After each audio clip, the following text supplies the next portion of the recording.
अस्सलामुअलैकुम जी, कैसे हैं आप सब। रेडियो दक्षा में खुश आमदीद। मैं हाजिर खिदमत हूँ अंकबूत का 12th एपिसोड का सेकंड पार्ट लेकर। तो चलते हैं नॉवल के जानिब। रात का सकूत छरी के मानिंद था। हर आवाज़, हर चहचहाट, हर हरकत को बड़ा चढ़ाकर पेश कर रहा था। मिट्टी की बू हवा में मिल गई थी और मिट्टी की बू के साथ ही वो बदबू भी आ रही थी जो हर शय पर छाई हुई थी। वो बदबू जो एक अनकबूत के जाले की तरह इस इलाके को अपने घेरे में ले चुकी थी। जाले के तारों की तरह बदबू की लकीरें भी हर तरफ फैली हुई थी, हर शय को छूने वाली, हर शय को अपनी गिरफ्त में लेने वाली।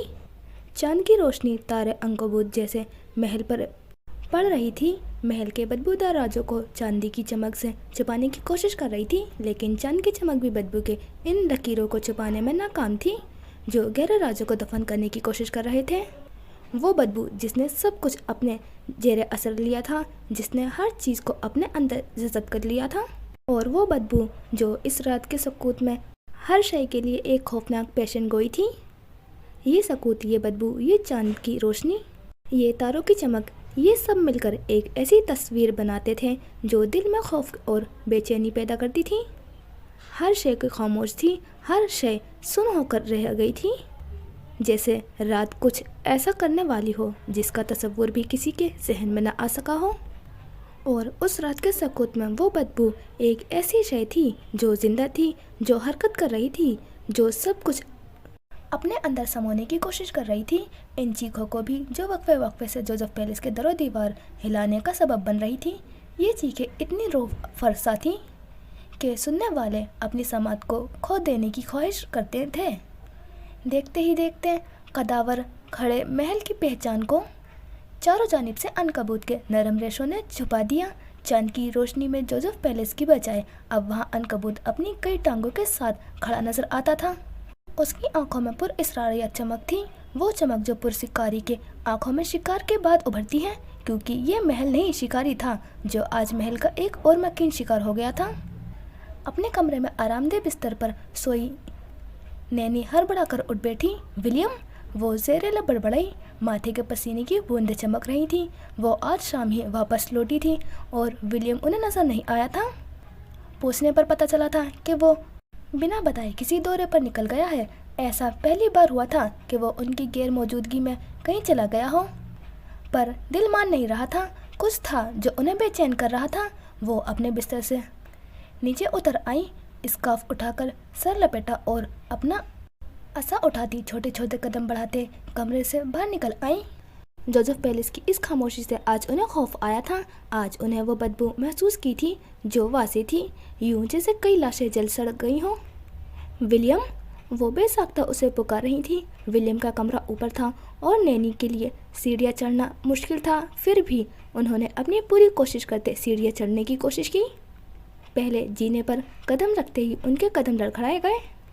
विलियम, विलियम की पुकार जोसेफ पैलेस की दरो दीवार में गूंज रही थी, पर जवाब कहीं से नहीं आया। जैसे ही उन्होंने दूसरे जीने पर कदम रखा, मिस्टर जोसेफ की आवाज़ सुनाई दी। नैनी, ये आप क्या कर रही हैं? वो बालाई मंजिल पर खड़े थे। उन्हें देखते ही उनके जानिब लपके। विलियम कहाँ है जोसेफ? मेरा दिल घबरा रहा है। विलियम ठीक तो है ना? उन्होंने माँ बनकर पाला था। वक्ती नाराज़गी अपनी जगह, पर विलियम को तकलीफ में देखने का वो सोच भी नहीं सकती थी। मिस्टर जोसेफ ने उन्हें सहारा दिया और फिर उन्हें पकड़े दोनों जीने उतरकर नीचे आ गए। विलियम अपनी मर्जी से गया है नैनी, वो अपनी मर्जी से आएगा, इसके लिए परेशान मत हो, सब ठीक है। वो दिलासा देते वापस उनके कमरे की जानिब ले जा रहे थे।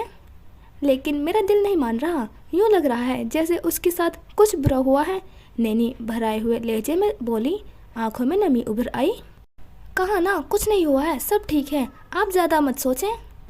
वो उन्हें तंबी करते वापस उनके कमरे में ले गए। उनके जाते ही सीढ़ियों के पीछे से नैन्सी का अक्स नुमाया हुआ। वो तहखाने के दरवाजे की जानिब भाग रही थी। वो दरवाज़ा खोलना चाहती थी पर नहीं खोल पाई क्योंकि वो बंद था। तहखाने में नीचे आए तो विलियम का वजूद जंजीरों से बंधा हुआ था, ज़मीन पर पड़ा था। उसके जिस्म पर बराए नाम कपड़े थे, उसके मुंह में कपड़ा ठूसा हुआ था। जॉर्ज हाथ में चमड़े का चाबुक लिए उसके सर पर खड़ा था। विलियम के जिस्म पर निशान ही निशान थे, कई जख्मों से खून रस रहा था। कंधे वाला जख्म ताज़ा था, अलबत्ता जहर खत्म हो चुका था क्योंकि जॉर्ज ने उस जहरीले तीर का असर कम करने के लिए इंजेक्शन लगाया था। बोलो विलियम कि तुम यीशु मसीह के पैरोकार हो, बोलो। उसने अपनी पूरी कुव्वत से चाबुक विलियम के कमर पर मारकर कहा। विलियम ने बिलबिलाकर करवट बदली। उसके चेहरे तक पर जख्म थे, होठ से खून रस रहा था, आंखों की दहशत तकलीफ से उबलने को तैयार थी। जाने उसे अब तक कितने चाबुक पड़ चुके थे याद भी नहीं था, पर मजाल है जो उसने एक बार भी जॉर्ज के अल्फाज दोहराए हों। जॉर्ज का पूरा जिस्म पसीने से भीग गया था। वो हाँफता हुआ हट गया। नीचे झुककर उसने विलियम के मुंह से कपड़ा निकाला। आंखों से आंसू के साथ साथ होठ से खून भी रिश्ता चला गया। वो उसके करीब ही बैठ गया। इकरार करो विलियम, मान लो, भूल जाओ एक खुदा को, अपने बाप दादा के दीन पर कायम रहो। वो खुद पर काबू पाते कह रहा था। विलियम ने एक नज़र उसे देखा। अपनी सूजी हुई आंखों से वो औंधे में पड़ा था। पिछले कई दिनों से वो जॉर्ज के टॉर्चर का शिकार था। उसने हाँफते हुए जॉर्ज को देखा, फिर तमस्कराना सा हंस दिया। तुम मेरे जिस्म से चाहे खाल उधेड़ दो, खून का कतरा कतरा निकाल दो, चाहे मेरी जबान काट दो, पर मैं फिर भी यही कहूँगा कि खुदा एक है, खुदा एक है। उसके आंखों से आंसू फिसलते हुए नीचे ज़मीन पर जज़ब हो गए। उसकी आवाज़ जॉर्ज तक ही बमुश्किल ही पहुँच पा रही थी। जॉर्ज ने एक नज़र उसे देखा और फिर उसके लहूलुहान वजूद को। वो विलियम को जानता था। वो फैसला करके पीछे हटने वालों में से नहीं था, तो फिर कैसे वो एक खुदा को इकरार करके मुकर सकता था। तकलीफ की शिद्दत से विलियम की आंखों के खुद ब खुद बंद होने लगी थी। वो होश खो रहा था। जॉर्ज ने उठकर उसे खींच कर सीधा किया, उसके मुंह पर मोटी टेप लगाई और उसे यूं ही छोड़कर वहां से पलट गया। पीछे विलियम का जहन अंधेरों में डूबता गया, पर अचानक एक तेज रोशनी ने सारे अंधेरे को काट दिया। वली बेटा, उसे अफक नजर आई, अपनी माँ नजर आई। वो उसके गाल को छू रही थी। वो रोते हुए भी मुस्कुरा रही थी। मैं जानती थी तुम अपने परवरदिगार को याद रखोगे। वो नम आंखों से मुस्कुराते हुए तक रही थी। वो उसके चेहरे को चूम रही थी। मैं हमेशा तुम्हारे साथ हूँ। मलगजा सा अंधेरा छाने लगा। फिर उसे फजर नजर आई। सफ़ेद कपड़े पहने वो घुटनों में सर्दी रो रही थी। मेरा कोई वली नहीं है, मैं अकेली हूँ। उसका शऊर लाशऊर उसे जिंदा रखने की पूरी कोशिश कर रहा था। तहखाने में जलती हुई रोशनी बुझ गई थी और गहरी खामोशी के साथ खौफनाक अंधेरा छा गया। विलियम का बेजान वजूद यूं ही पड़ा रहा। उसमें कोई हरकत न हुई। अलहमरा आर्ट्स काउंसिल का ये हॉल इस वक्त धीमी रोशनियों से सजा हुआ था। सितारों से भरा आसमान का नज़ारा पेश कर रहा था। मुराद आलम माइक था में स्टेज पर खड़ा नजर आता था। फैशन और शोबिस इंडस्ट्री से जुड़े जाने माने लोग वहाँ मौजूद थे। सभी ऊंचाई के रुख में लगी रस्सियों पर विराजमान थे। सबसे पहले लाइन में रईस बैठा था, साथ कुछ मेहमान खसूसी थे। अरूजा हमेशा सिक्योरिटी पर नज़र रखे हुए थी। अभी लॉन्च शुरू नहीं हुआ था। रईस की नज़रें दाएं जानिब पड़ी तो चंद कुर्सियां छोड़कर उसे सोनिया सुल्तान बैठी नजर आई। रईस को देखते ही उसने हाथ हिलाया। वो बस असबात में सर हिलाकर रह गया। सोनिया जैसी औरत पे भरोसा नहीं किया जा सकता। वो शादी की लॉन्च पर आ गई थी। ये काफ़ी हैरानकुन बात थी। उसे ताज्जुब हुआ, क्या चल रहा था उस नागिन के जहन में। वो बाकी मेहमानों से भी मिल चुका था और काफ़ी संजीदा दिखाई देता था। सिया ड्रेस शर्ट के कप फोल्ड थे, जबकि कोट कुर्सी पर लटका हुआ था। शर्ट के ऊपरी 2 बटन खुले हुए थे। बिल्किस बेगम के जाने के बाद उसकी शख्सियत में काफ़ी बदलाव आया था, या शायद उसे अब ढोंग की ज़रूरत नहीं थी। उसने काफ़ी वक्त से किसी ब्रांड के लिए कोई शूट नहीं किया था। अपना ब्रॉडकास्ट चैनल बंद करवा दिया था। उसका ऑफिशियल अकाउंट अब उसकी मीटिंग और कॉन्फ्रेंस के हवाले से पहचाना जाने लगा। जो लड़कियां और औरतें पहले नहीं जानती थीं कि वो बिजनेस में होने के साथ साथ एक आर्टिस्ट भी था, वो अब उसकी असल पहचान से वाकिफ़ हो चुकी थी। वो अब बिना वजह नहीं हंसता था और ना ही अरूजा को बिला वजह तंग करता था। इस तब्दीली की एक बड़ी वजह फजर मराज का उसकी ज़िंदगी में यूँ अचानक आना था। खेल शुरू हो चुका था, पर खेल काफ़ी संजीदा और पेचीदा था। वो अब कभी कभी ही हंसता दिखाई देता था। कोई चीज़ थी जो उसे खटक रही थी, जो नज़रों के सामने होकर भी ओझल थी। फजर मराज अगर मनार मराज की हम शक्ल ना होती तो शायद ये खेल ज़्यादा मुश्किल ना होता, पर अब तो जैसे खेल उलट गया था।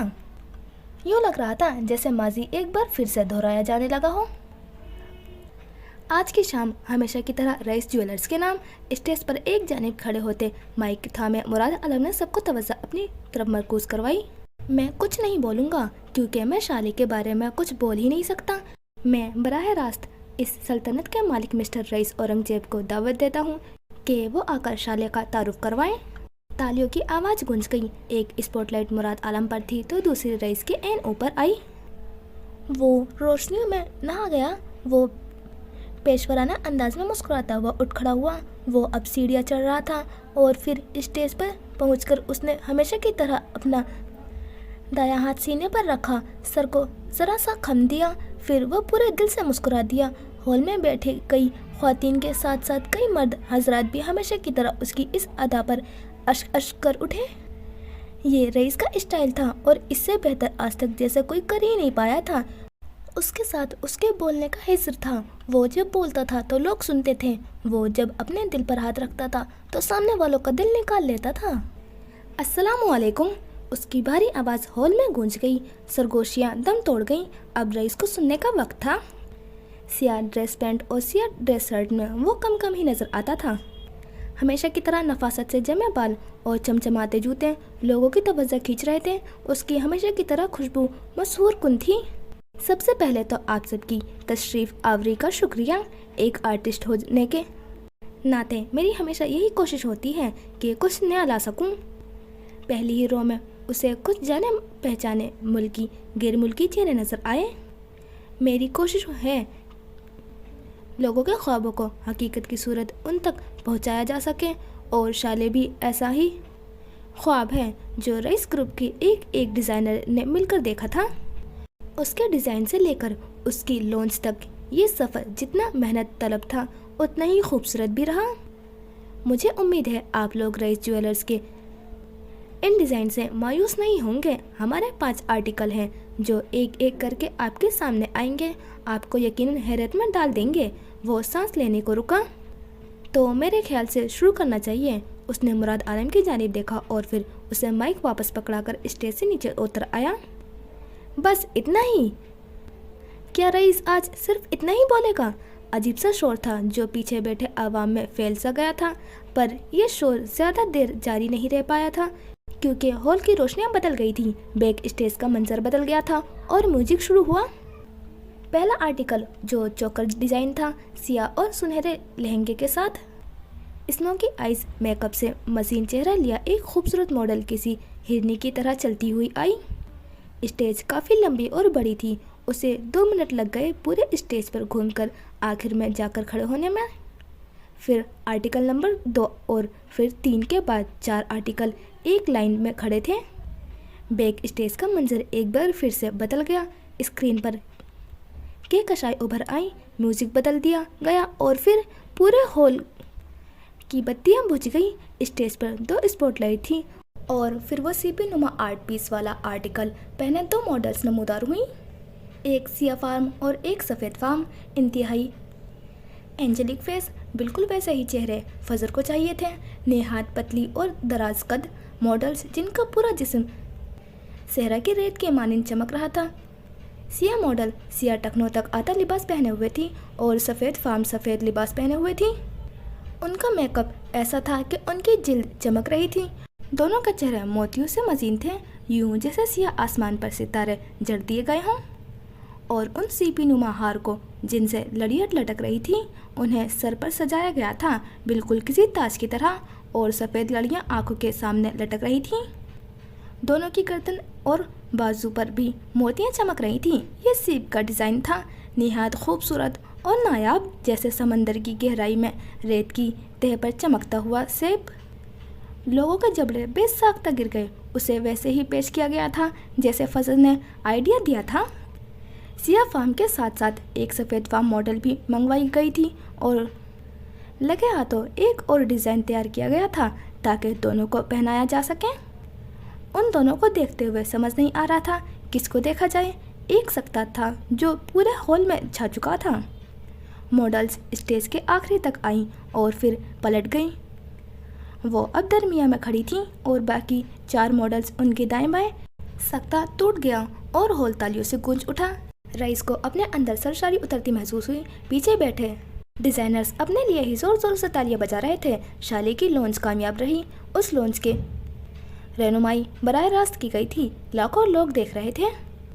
लोग आगे बढ़ बढ़कर डिज़ाइनर्स को और रईस ग्रुप की एम्प्लॉयज़ को मुबारकबाद दे रहे थे। रईस ने एक नज़र सबको देखा और फिर उसके कंधे ढीले पड़ गए। साले की लॉन्च कामयाब ठहरी थी। फातेह एक फिर से फातेह ठहरा था। वो ये सब देखते हुए मुस्कुरा दिया। कुछ देर मजीद लोगों से दाद वसूल करता रहा। वो मुस्कुरा रहा था, पेशवराना मुस्कुराहट, क्योंकि ये लाजमी थी, ख़ास तौर पर एक बिजनेसमैन के लिए, क्योंकि एक चीनी कहावत है, अगर तुम मुस्कुराना नहीं जानते तो दुकान मत खोलो। एक बिजनेसमैन अपनी सल्तनत का रईस तब तक नहीं बन सकता जब तक वो सूरत हाल को खुश असलूबी से काबू करना नहीं सीख ले। इससे पहले वो आगे पीछे होता, सोनिया सुल्तान किसी जिन की तरह उसके सर पर पहुंची। इतने खूबसूरत हीरे कहाँ से ढूंढ लाते हैं पता नहीं। इसका इशारा ज्वेलरी की तरफ था या फिर हसीन मॉडल्स की तरफ। एक जोड़ी हीरा ना ढूंढ पाए तो फिर वो जोड़ी कैसा। पैंट की जेबों में हाथ फंसाते उसने गहरा सांस लिया और नजरें सोनिया के चेहरे पर जमा दी। जांचती हुई निगाहें वो उसे अंदर तक पढ़ लेना चाहता था, पर सोनिया सुल्तान के चेहरे पर मेकअप की तहों ने रुकावट डाली। बात तो आपकी बिल्कुल ठीक है, देखें मैंने भी हीरा ढूंढ ही लिया। उसने आंखें मटकाई। उसका इशारा फसर की तरफ था। रईस ने कुछ न बोला। वो सोनिया सुल्तान के इस मौजू पर बात नहीं करना चाहता था। क्या चाहती हो? वो एक कदम आगे हुआ। सोनिया का दिल एक बार फिर धड़का। वो जानती थी रईस उसे पजल करने की कोशिश कर रहा है। वो उसके अंदर से कुछ उगलवाना चाहता था, वो बताना नहीं चाहती थी। तुम्हारा दिल कैसा न आया उस पर? उसने जानबूझकर बात पलट दी। वो फौरन हंस दिया, तमस्कराना हंसी। गर्दन झुकाए वो हंस रहा था, पर उसने गर्दन उठाई। दिल पसलियों के पीछे रहे तो बेहतर है, बाहर निकल आए तो पैरों तले रोन दिया जाता है। वो ज़रा सा उसकी जानिब झुककर सरगोशी करता पहलू से निकलता चला गया। वो दिल को सर चढ़ाने का आदी नहीं था। सोनिया सुल्तान ने बेसाख्ता रुका। वह सांस बहाल किया। धड़कते दिल पर काबू पाते उसने पलट कर देखा तो वो स्टेज पर मुराद आलम के पास खड़ा था। पूरी तवज्जो और संजीदगी से उसकी बात सुन रहा था। अभी डिनर बाकी था। लोग अब शीशे के बंद जारों में रखे उन नायाब जेवरात को देख रहे थे जो बेशकीमती थे। तुम कितने ही नायाब हीरे क्यों ना इकट्ठे कर लो रईस, तुम्हारे लिए एक जहरीला हीरा मैंने चुन लिया है। वो उसे देखकर शातराना मुस्कुराई। आंखों की चमक बढ़ती जा रही थी। फलक, फलक पुत्र। आलमगीर हवेली के अंदरूनी हिस्से में उसे पुकारा जा रहा था। वो अपने बेल बूटों वाले हिस्से में, अब्बा जी मैं बुला कर लाती हूँ। फ़ख्र आलमगीर की बीवी फाखरा ने दुपट्टा ठीक करते हुए उन्हें आगाह किया और फिर तेजी से लॉन्च से निकलती चली गई।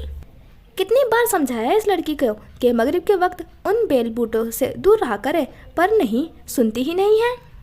वो बड़बड़ाते हुए अगले हिस्से से घूमकर हवेली के पिछले हिस्से की जानिब जा रहे थे। सूरज गुरूब हो चुका था। पूरी हवेली बत्तियों से जल उठी थी। हवेली का पिछला हिस्सा पौधों और बेलों से सजा हुआ था। खूबसूरत सा सनरूम जो 1 साल पहले ही फलक की जिद पर बनवाया गया था। सर्दियों और बारिश के मौसम में वो वहाँ बैठकर लिखती थी। पूरा सनरूम फूलों की गमलों से भरा हुआ था। उसने न जाने कहाँ कहाँ से फूलों की नायाब किस्मों की बीज मंगवाई थी और कितनी मेहनत से वो उन्हें उगाती थी। ये उसी की हिम्मत थी जिनमें गुलाब, मोतिया, बटरफ्लाई, पी फ्लावर, कैंडोला, गुड़हल, बाबूना, डेडलिंजर, एडलर फ्लावर, रोज हिप्स और लेवेंडर शामिल थे।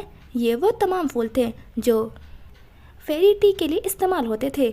जी हाँ, फलक आलमगीर को फेरी टी बहुत पसंद थी। वो दिन में 5-7 कप तो गटक जाती थी। फलक, अरे ओ फलक, वो उसे आवाज़ें दे रही थी। भाभी यहाँ हूँ, उसकी आवाज़ सुनाई दी। वो सनरूम के अंदर ही थी। फेरी टी कोई एक मखसूस किस्म की चाय नहीं है, बल्कि ये एक अस्तला है जो मखलूस, दिलकश और अक्सर रंगीन चाय के मरकबात को बयान करने के लिए इस्तेमाल होती है। बाज़ औक़ात इसे ख़याली या जादुई मौज़ूआत से जोड़ा जाता है, क्योंकि अक्सर फेरी टेल्स में इसका जिक्र मिलता है, लेकिन वक्त के साथ साथ ये आम इंसानों की भी पसंदीदा बनती जा रही है। क्या कर रही हो तुम यहाँ? फाखरा ने उसके सर पर पहुँचते ही पूछा। वो दुपट्टा कुर्सी पर डाले घुंघराले बालों को बमुश्किल बांधे काफ़ी मसरूफ़ दिखाई देती थी। शीशे की दीवारों और छत वाले सनरूम में चारों जानिब फूल ही फूल दिखाई दे रहे थे। मेरी चाय का सामान ख़त्म हो गया था, वही तैयार कर रही हूँ। फेरी टी के लिए अज्जा तैयार करना काफ़ी मुश्किल काम है। यूँ तो बनी बनाई मार्केट से भी मिल जाती है, पर फलक अपने हाथों से अज्जा बनाकर रखती थी। गो के ये एक लंबा चौड़ा काम था, लेकिन उसे पसंद था। पीटर पौधों और फूलों के दरमियान रहना, कहानियाँ बुनना और फिर अपने मनपसंद शख्स को सोचना उसे दुनिया में सबसे ज़्यादा पसंद था। फाकरा भाभी ने उसकी बात सुनते ही माथा पीटा। मगरिब गुजर चुकी है और तुम यहाँ बेल बूटों के साथ खेल रही हो। फेरी टेल चाय बनाने के लिए फूलों को महफूज करना और खुश्क करने का तरीका काफ़ी लंबा है। ये ऐसे फूल से बनाई जाती है जो ताज़ा हो और पूरी तरह खिले ना हो। ऐसे फूल जिन पर ओस हो या जो गले हुए वो काम नहीं आते। इसलिए सनड्रोम फूलों को उगाने का बेहतरीन जरिया था। वो बड़ा सा रंगीन बर्तन लिए उसमें फूल डाले धो रही थी। कमीज के बाजू कोहनियों तक चढ़ा रखे थे। छत से लटके बरकी कुमकुमों में हर चीज़ रोशन नजर आ रही थी। वो फूलों को ठंडे पानी के बड़े गोल बर्तन में आहिस्ता आहिस्ता घुमा रही थी। मैं खेल नहीं रही, उसकी लंबी मुड़ी हुई पलकें उठकर झुक रही थी। फाकरा उसे देखे गई। किस कदर खूबसूरत लड़की थी वो, जिसे शहजादियों जैसी जिंदगी मिली थी, पर अफसोस के नसीब मारे निकल आए। वो उसे देखते हुए सोच रही थी, जिससे रिश्ता तय था वो रिश्ते से मुकर गया। क्या वो सारी उम्र यूं ही बैठी रहेगी? ये वक्त खेलने का है भी नहीं। पता नहीं कैसी कैसी चीज़ें होती हैं इस वक्त इन पेड़ पौधों पे। फिक्र ना करो, मुझे पर किसी का साया नहीं होगा। वो उसकी बात उचकती शरारत से मुस्कुराई। फाकरा और वो दोनों एक साथ स्कूल पढ़ी थी। मैट्रिक के बाद फाकरा को मजीद पढ़ने की इजाज़त नहीं मिली। कबीले की लड़की थी तो फाखर आलमगीर से उसकी शादी करवा दी गई। यूँ भी फाकरा उसे पसंद करती थी और फलक उसे अपनी भाभी बनाकर खुश थी। दोनों हम उम्र थी तो काफ़ी बातें हो जाती थीं। हाँ, तुम पर तो पहले ही उस शख्स का साया है, फाकरा ने तपाने वाले अंदाज में कहा तो फलक की मुस्कुराहट सिमटी। वो अब बर्तन से इजाफी पानी निकाल रही थी। उसने कुर्सियों के दरमियान रखी प्लास्टिक की मेज़ पर सफ़ेद कागज़ बिछा रखे थे। बात तो ठीक है, वैसे इसके होते फलक पर किसी का साया हो सकता है। वो होले से बड़बड़ाती अब फूल निकाल कर उस मेज पर बिछे कागज़ पर बड़ी महारत से खुश्क होने के लिए रख रही थी। मुझे दिली अफसोस है कि मोहब्बत की कहानियाँ लिखने वाली लड़की की अपनी लव स्टोरी इतनी जल्द ख़त्म। वो एक झटके से पलटी, लबों पर उंगली रखकर उसे खामोश रहने का आइंदिया दिया। बाल जो जूड़े में कैद थे खुलकर गर्दन पर गिर गए थे। उसकी सालिम निगलने को तैयार थे। मेरी लव स्टोरी ख़त्म नहीं हुई। मेरी लव स्टोरी सबसे अलग होगी, सबसे मुख्तलिफ, जिसे दुनिया याद रखेगी। वो फूलों को हाथों में भरे हुए उसके करीब आई और फिर उसके और अपने चेहरे के दरमियान हाथ उठाए। अजीब से लहजे में बोली। फाकरा उसकी हरकत पर साकित हुई। फलक की बड़ी बड़ी आंखें देव की मानिंद जल रही थीं, यूं जैसे हजार जुगनू रोशन हो। इन फूलों की कसम। अगले ही पल वो शरारत से हंसती। हट पागल, डरा दिया मुझे। फाकरा ने उसकी कमर पर थप्पड़ जड़ा। मैं भी किसी काम से आई थी और तुमने मुझे अपनी बातों में लगा लिया। अब्बा जी बुला रहे हैं, तुम्हें जल्दी आओ। वो सख्त लहजे में तंबी करती वापस पलट गई। हाँ, बस इन्हें सुखा कर आती हूँ। उसने पीछे से हाँक लगाई। चेहरे की मुस्कुराहट उसके जाते ही सिमट गई। देव जैसी रोशन आंखों में नमी उभर आई। विक्टिम कार्ड मत खेलो फलक, क्योंकि मैंने पिछले 23 सालों से नहीं खेला। रईस के अल्फाज उसकी समाज से टकराए। लाहौर से वापस आना बड़ा मुश्किल फैसला था। वो वहाँ रहना चाहती थी, पर उस शख्स ने दिल ही ऐसा तोड़ा था कि रहने की कोई वजह बची ही नहीं। वापस आना पड़ा। अब ऐसा लग रहा था जैसे वजूद का एक हिस्सा वहीं कहीं रह गया हो। उसने गहरा सांस लेते बालों को दोबारा बांधा और फिर दुपट्टा सर पर डालते हुए वो उस प्लास्टिक की मेज को उठाए सनरूम से बाहर निकल आई। फूलों को धूप में नहीं सुखाया जा सकता था, उन्हें ठंडी और तारीक जगह पर सुखाना था, इसलिए वह उन्हें हवेली के अंदरूनी हिस्से में ले जा रही थी। वो फेरी टेल की नरम दिल शहजादी थी। क्या वो हमेशा ही ऐसी रह पाएगी? क्या उसकी रोशनी किसी अंधेरों को कम कर पाएगी? क्या वो अपनी लव स्टोरी खुद लिख पाएगी? बहुत सारे सवाल थे जिनके जवाब आना वाला वक्त ही बता सकता था। सुरमई मोरफील्ड सिया बादलों की लपेट में था। तेज़ हवा चल रही थी, किसी भी वक्त बारिश हो सकती थी। ऐसे में शान से खड़े जोसेफ पैलेस के बाहर चंद आवाज़ें सुनाई दे रही थीं, तेज़ तेज़ आवाज़ें। मुझे अंदर जाने दो। विलियम कहाँ है? विलियम! नील जोसेफ पैलेस के बाहर खड़ा था। पहरेदार उसे अंदर नहीं जाने दे रहे थे। आज वो उनसे लड़ झगड़ रहा था। उसे यकीन था विलियम कहीं अंदर ही था। उसका नंबर अभी तक बन जा रहा था। ऐसा कोई लम्हा नहीं था जब वो नील के जहन से निकला हो। वो तो उसका इकलौता दोस्त था, फिर कैसे उसने विलियम की बजाय मिस्टर जोसेफ पर भरोसा कर लिया था। वो क्यों भूल गया था कि उसने ही मिस्टर जोसेफ का नाम ड्रैकुला रखा था। ये उसी के अल्फाज थे कि विलियम की शादी के बारे में पता चलने पर मिस्टर जोसेफ उसका खून पीकर, उसका गोश्त खाकर, उसकी हड्डियां ऐसी जगह दबाता जहां शिकारी कुत्ते भी न ढूंढ पाते। फिर कैसे उसने मिस्टर जोसेफ का साथ दे दिया था।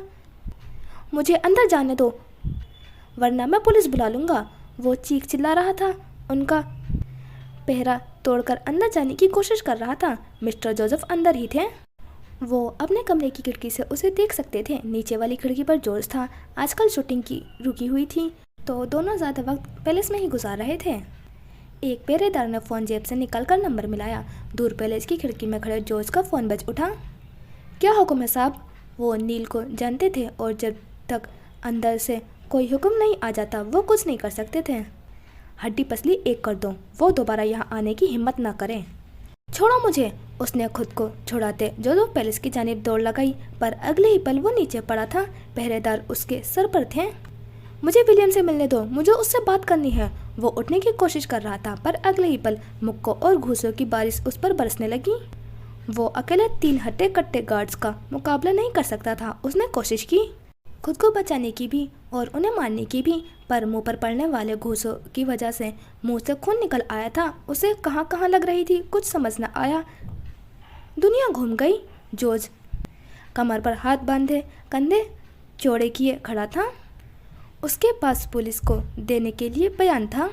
नील ने ज़बरदस्ती जोसेफ पैलेस में घुसने की कोशिश की थी, इसलिए गार्ड्स के हाथों मारा भी गया तो फर्क नहीं पड़ता था।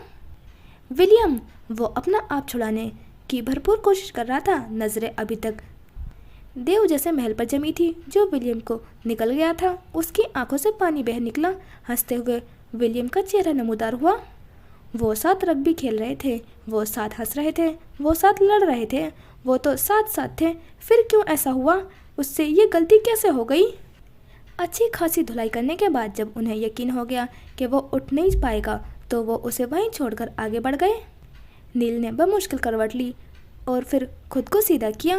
बादलों से ढका आसमान उसके ऊपर था। वो चिट लेटा था, जिस्म फोड़े की तरह दर्द कर रहा था, पर दिल का दर्द ज़्यादा था क्योंकि उसने दोस्त को धोखा दिया था। उसने पानी से भरी आंखें लिए आसमान को देखा। बादल जोर से गरजे और फिर पानी की पहली बूंद टपकी आवाज़ से उसके चेहरे पर गिरी। वो जब से मुंह भींचे हुए था।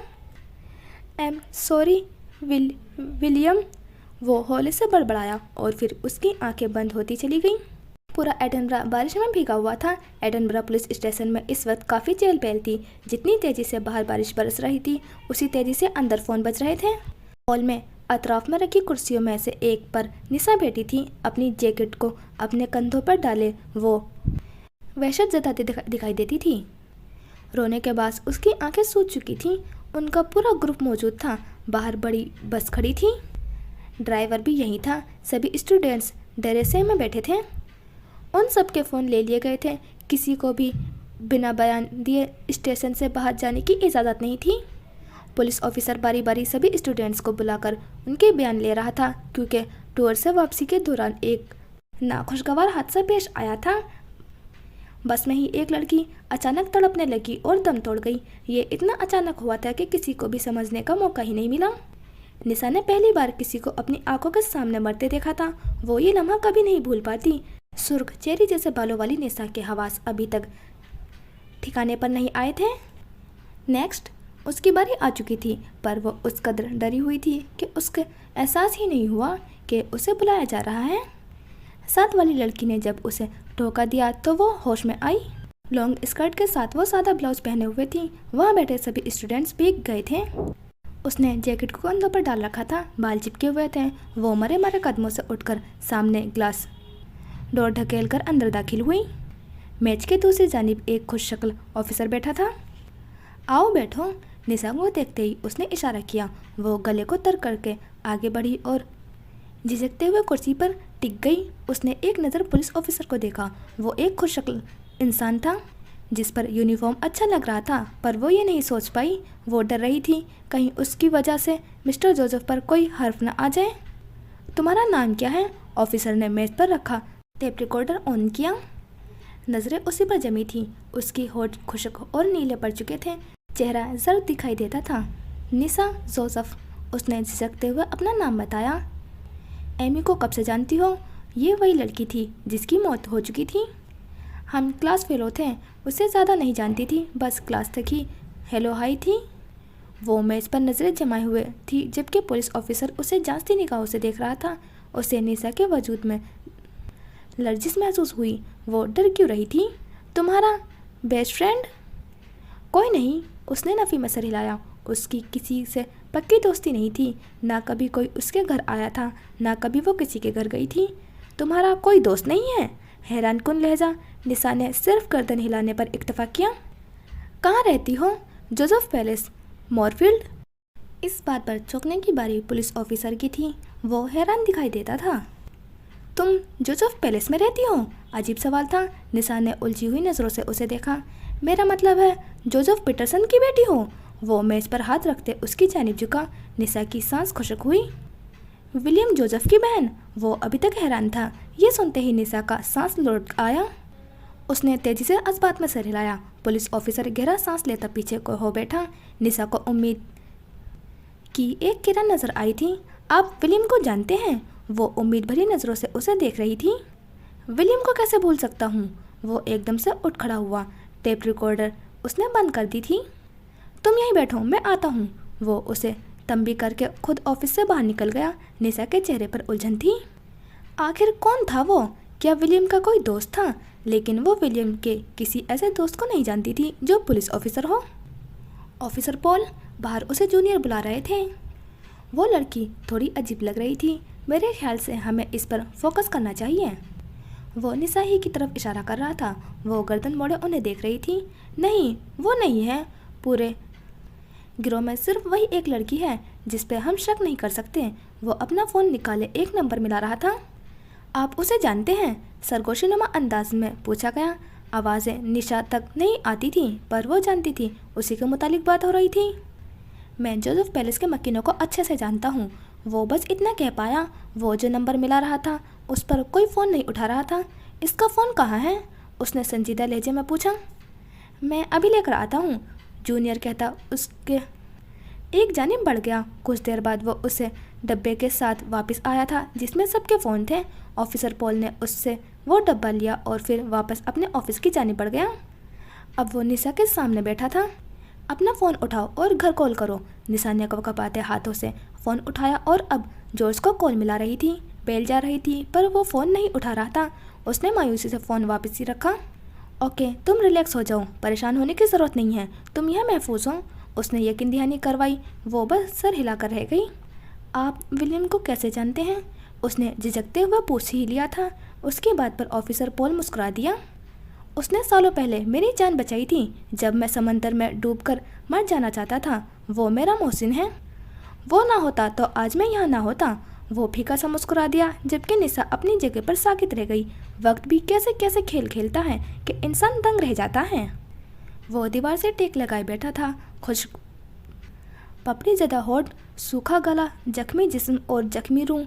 दोनों पाँव मजबूत बेड़ियों में बंधे थे और बेड़ियाँ दोनों जानिब ऊपर दीवार में लगी स्टैंड पर बंधी हुई थी। हाथों में भी बेड़ियाँ थी। वो चल फिर सकता था, लेकिन 8-10 कदम से ज़्यादा नहीं। दिन रात का कोई होश नहीं था। वो खुद नहीं जानता था उसे यहाँ कितने दिन हो गए थे। याद था तो इतना कि खुराक के नाम पर उसके मुंह में पानी के चंद कतरे डाले गए थे। सर घूम रहा था और पेट के अंतड़ियाँ भूख से जैसे सूख गई थी। वो आंखें खोलने की कोशिश कर रहा था, पर जिस्म का रुआं तकलीफ में मुब्तला था। तवानाई बिल्कुल ख़त्म हो चुकी थी। दीवार पर टंगी एक मशाल की हल्की सी जर्द सी रोशनी तहखाने के अंधेरों को मिटाने की भरपूर कोशिश कर रही थी। अब तो उसमें चीखने चिल्लाने की हिम्मत भी नहीं बची थी। कभी कभी बादलों के गरजने की आवाज़ सुनाई देती तो एहसास हुआ कि बाहर बारिश हो रही थी। बारिश की आवाज़ उसे दुनिया में सबसे खूबसूरत आवाज़ लगती थी। अचानक तहखाने में आहट हुई।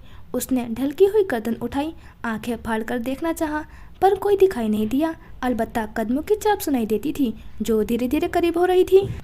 हेलो ब्रदर, जॉर्ज की रूह चीर देने वाली आवाज़ सुनाई दी। मुझे मिस किया? टक की आवाज़ उभरी और दूसरी दीवार पर टंगी मशाल भी जल उठी। उसने रोशनी से बचने के लिए आंखों पर हाथ रखना चाहा तो बाहरी बेड़ियों के टकराने की आवाज़ गूंजी। जॉर्ज सामने ही खड़ा था। विलियम कुछ न बोला। उसने थूक निकलकर गला खुश करना चाहा।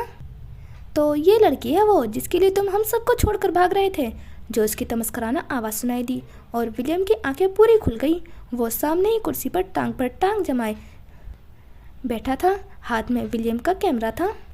यू नो वॉट, डैड ने नील को तुम्हारी फेवरेट गाड़ी दी है। उसे इनाम दिया गया है तुम्हारी मुखबरी के बदले। वो नजरें कैमरे की स्क्रीन पर जमाए उसे जबान के जहर से डस रहा था। तुम्हें क्या लगता था तुम्हें ये लड़की अपना लेगी? वो सवालिया अंदाज लिए बोला। तुम्हें तो तुम्हारे दोस्त ने धोखा दिया है। ये लड़की तो फिर पाकिस्तानी है, तुम्हारी माँ की तरह। वो तंज के तीर बरसाता गया। दुनिया भर की जलालत तुम्हारा मुकद्दर ठहरी विलियम जोसेफ। वो जहर उगल रहा था। तुम्हें पता है तुम्हारी शादी के बारे में किसने बताया? वो कैमरा कुर्सी पर रखते उठ खड़ा हुआ और फिर कदम कदम चलता एन विलियम के सामने पंजों के बल बैठ गया।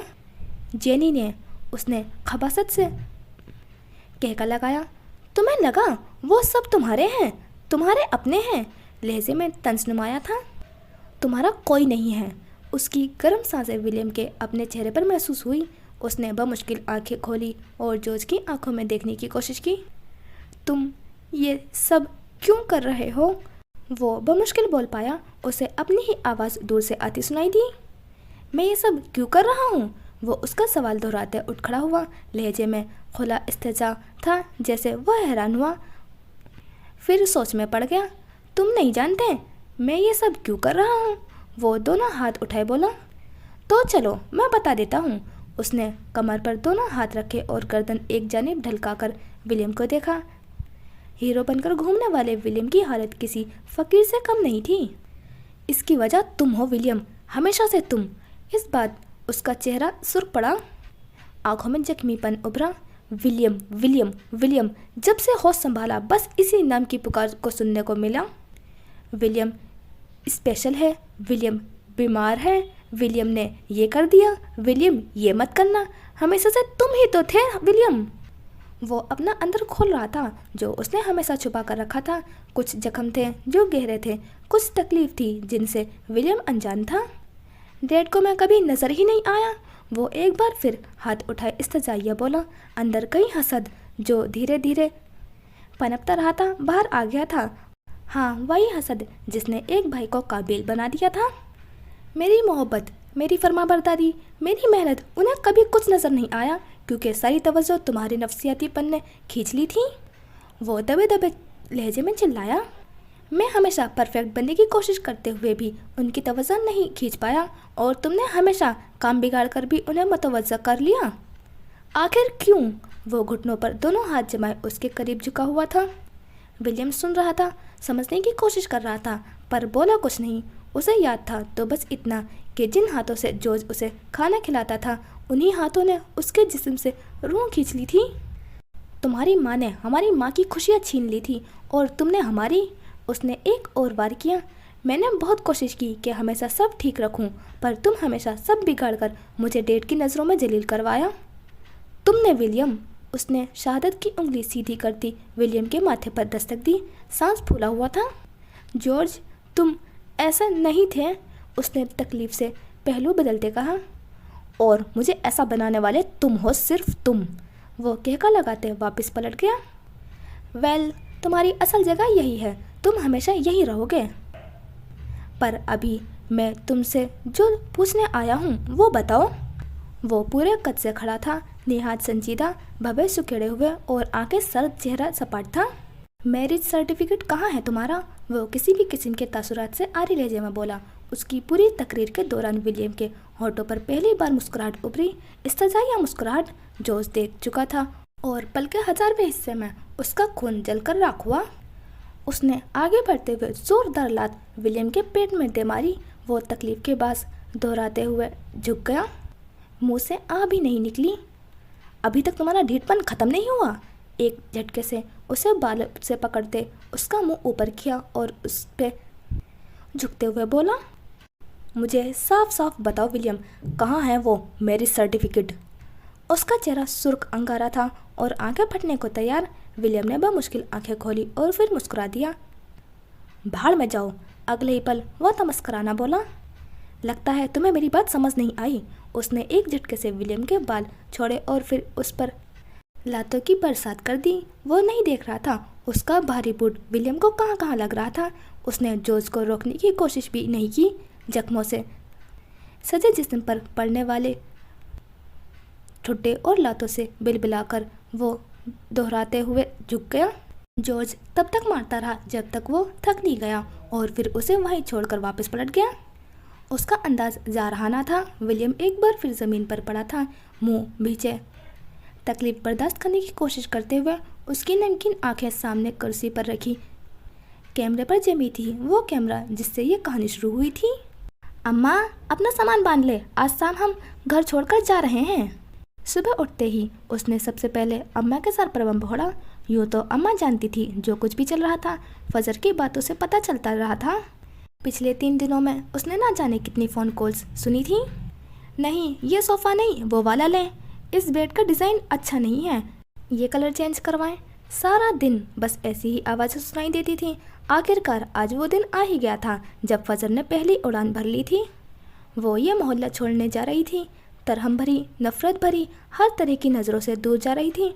इस वक्त वो भी मसरूफ़ दिखाई देती थी, अपना सामान समेट रही थी। ज़्यादा कुछ नहीं तो ले जा रही थी, बस उसका जाती सामान था। उस घर से वैसे भी ले जाने लायक कुछ भी नहीं था।